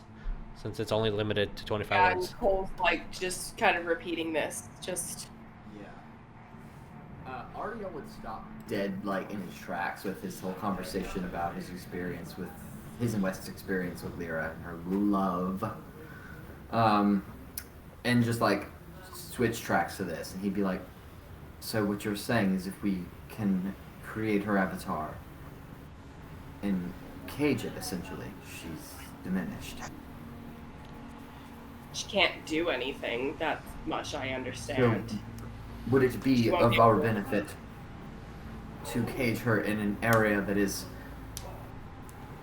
essentially the opposite of what she's used to? Let's say the most holy of the light in this realm. If we were to create her cage in... Basically making a temple that is not to her. If we were to cage her in, say, Palor's temple in Whitestone, as much as I abhor the idea of desecrating such a place, if it means the end of this... I think you're going a little bit too far there, Ariell. Would she not be as, at least diminished in the sense that your mother suggested, if not even more so, being in such a holy location? Well, considering the fact that she's possibly in the one... this is probably going to happen in the one temple to the god of death, whose name escapes me at the moment. Nerul. Nerul. Yep. If there's a way to just change that... To another temple. To a temple to another god, is what you're saying. To alter the temple of Nerul to the temple of perhaps either Palor or perhaps even of your god. You Cole, you're making a get a ping in your head, Cole. You just need to get a holy emblem about 5 or 10 gold or something. It's actually not a very complicated spell to cast. But okay, bye. I already have a holy emblem. I have both a holy emblem. I have an emblem of Palor and I have an emblem of myself that I'm working on. But I mean, I think the Palor emblem probably have much more power. So is the Palor one worth the 5 to 10 gold? I have an emblem too. Or is your... how much is the cost of materials on your emblem, Ariell? Where's your receipts? It comes with me, but let me see how much it costs. Ariell opens up his receipt booklet like... I will say, Cole, at the moment your mother is reading to you until all her spell slots are done. Oh my gosh. How much was it, GP wise? 5 gold. It's actually not very expensive That's 5 for a level 7 spell. Yeah, 5 gold pieces. Although Ariell's is probably more worth like a few hundred gold because he's been really working on it. But you know, Palor is a much stronger god than Ariell as an angel is. So. Okay. Oh, I can actually cast this. You're actually the only one who could cast this spell. Yeah. So hear me out for a one-shot idea. Ariell teaches West how to do taxes. So, Puts on little bifocals and brings out abacus. with all this information, I'll say that right now is a good time to end the game, since we've gone past by almost 30 minutes now. Anyway, ponder on this. Think of what you will. I'll let the floor. If anyone has anything important they would need to say before the game ends, or a couple like I want to finish this statement or this train of thought, please do. But I'll say that we're gonna wrap around this night and continue on the next morning. I actually do have something I want to say, Yes, just because please. I probably won't remember it for next week. Ariell will kind of speak up and say, so we have an idea of what we need to do for Lamage 2. I think that is down pat. But again, now look to West, continuing our... And I guess, I mean, honestly, he'll look to West first and he'll kind of scan the room, because we were talking to everyone except for Oleg, because he's snoring. And he'll say, we have discussed this before. Lamage 2, I served under the goddess of love. I've seen what unconditional love means. And when she was corrupted by Lyra, she was murdered and fell. She cared not for those who worshipped her. She let them die and suffer, which is why I was cast out of heaven. I Lamashtu's love is not the love that we all aspire to. And I feel we would be much better served to work against such a dark, unforgiving magic. Cole's just gonna squint that over end. at Ariell. Counterpoint. Listening to that. To that I don't end, know. I support your idea, Cole. And your mother's. I mean, counterpoint, because I truly believe that everything that's going on, or at least what has happened previously, was due to followers and not necessarily what. Anyway, because I don't know. I feel like it seems too easy to just outright blame Lamashtu. I feel like there's more at play here. I think, I think there's more than one hand in this. Like how I keep mentioning how I do not trust Mount Celestia or the gods amongst. Yeah, Mount I mean, I would say there's some gods up there that are, what's the term? They're pulling the strings, like they're making these people There's do these things to much more at play. blame. Yeah, I'm saying, what if these gods are pulling the strings and manipulating these people to do their will, to make it seem like Lamashtu's the bad guy when she's not really the bad guy at all? But that's the easiest option for them to do, because why trust a demon? Escape The gods. gods Well. can't directly interfere. They have to influence others. Yes. Right. I agree with that sentiment, considering I'm now hunted by both the gods and the devils. However, Lamashtu is one that I feel if we pursue destroying, we will find the answers to what we seek. The more we seem to disrupt her plans, the more information I seem to gather about the true and hidden plans Ariell. of those in Mount Celestial. Mount Ariell. Celestia. How do you know of Lamashtu? Were you told I of her have by the been- ones, the gods? They could have been lying to you. No, I was actually told of her by the diary of Avacent, as well as my fight against those who worship her. What was it you were It's- saying, Ariel, The about pulling gods. strings? It's The gods never sent me on this trek. I was sent here as one who opposed Lyra in her practice of neglecting her followers' sufferings. And as such, I have learned of her death and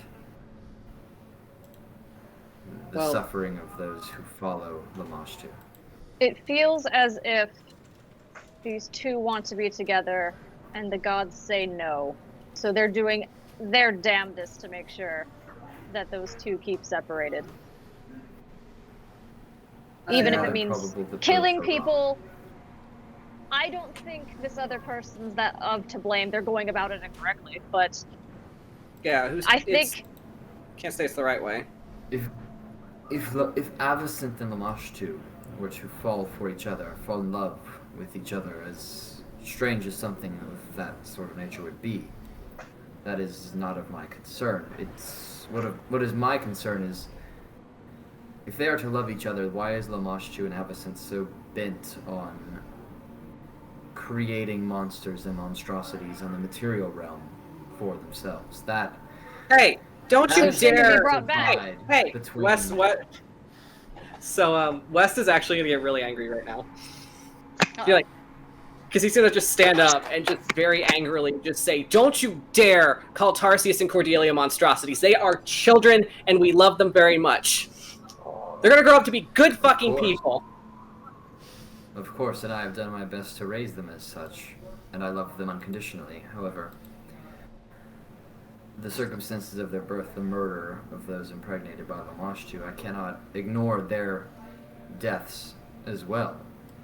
I love Tarsius and Lamashtu with my entire being, as they And have done no Lamashtu? wrong. He meant But Cordelia. Lamashtu Cordelia, I know what you brought meant. about. Yeah, sorry. Yeah. Cordelia It's good. and Tarsius with my entire being. It's late. Cole's gonna That- be plot twist. Yep, Cole's getting really quiet, but when he hears Ariel mention that, it's just like, okay, I'm trying to think of how to wear this. Yes. Aside from about like what the senseless murdering and whatnot, Ariell, I don't mean to bring this up, but were you not the one who did attack an old priestess without any reason, rhyme or reason? I indeed had reason. She had murdered an entire garrison of innocent Whitestone. But she had not raised a hand at all to you.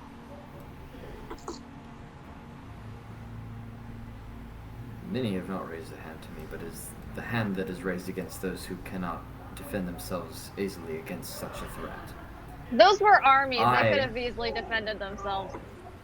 I know that I went back to that garrison alone, to the Knoll Priestess and her troops. So it is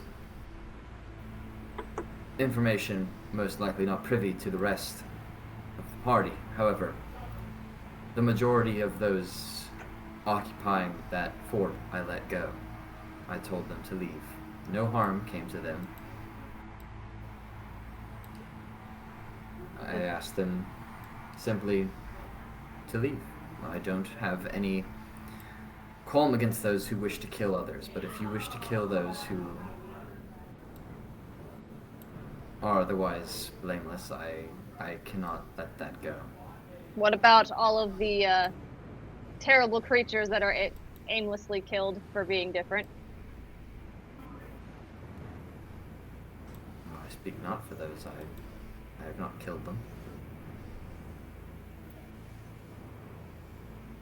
I wish to be the mediator between the realms. There is a line between the gods and this realm. We do not interfere to this extent, as Lamashtu has been seen to do. I think the gods have been interfering.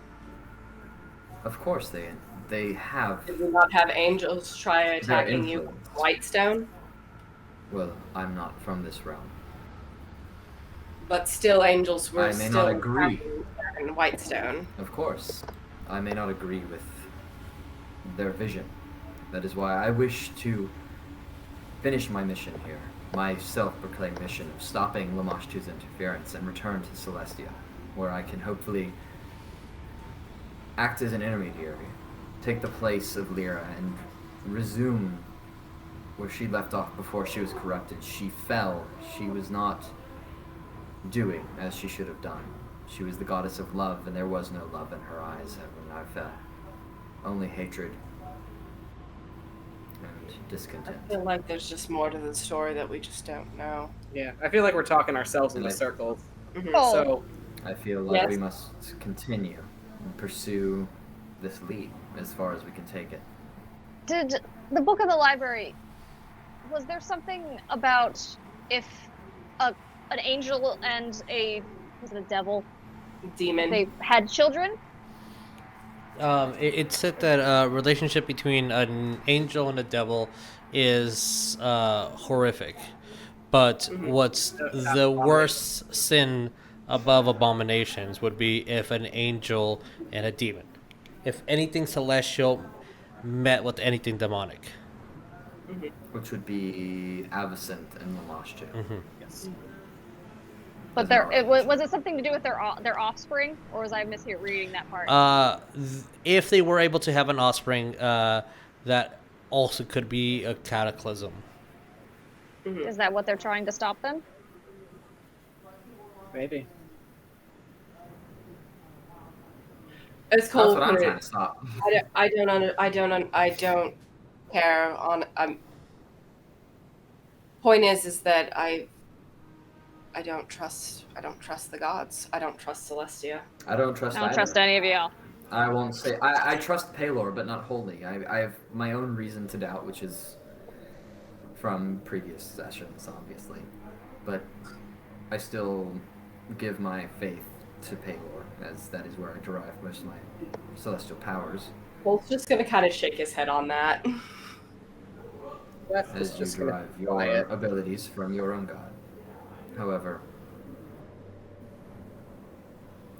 I don't wish this to always be so. As I have said, I have spoken with Palor, face to face, and the seat of joy is left vacant, as you know. Lyra failed in her duties, and as of now, there is no one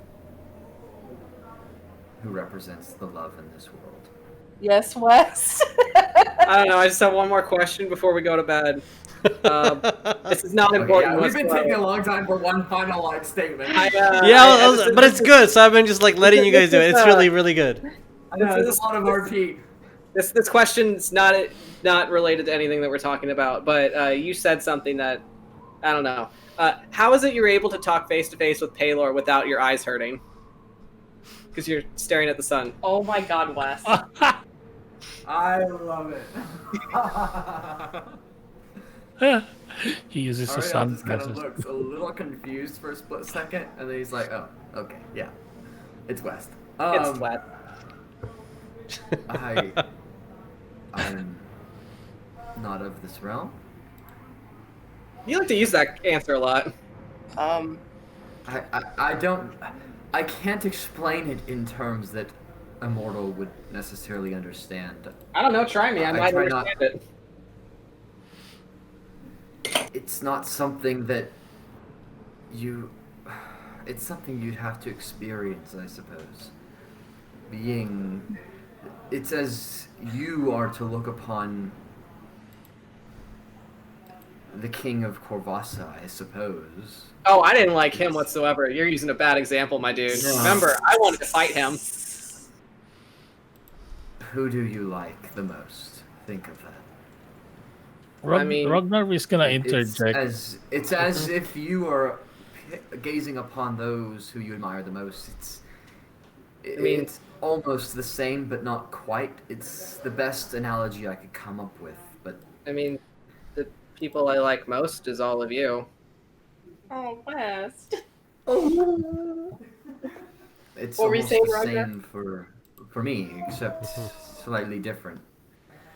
A god is something that most men cannot gaze upon easily unless allowed. But for me, I was created by the gods. Sounds like the gods are especially shy. to serve them. What's up, Ragnar? No, Rognarv is just gonna say it from the outside. Still kind of shaking Skiwak a little bit. You're still more son. Where are you coming from? We're gonna get him a jacket. Skiwak needs a jacket. Next session. No, Oh my he's- gosh. He's just gonna say it was like, West. Sometimes you talk on your head, right? Yeah. That's probably how Ariell talks to Paylor.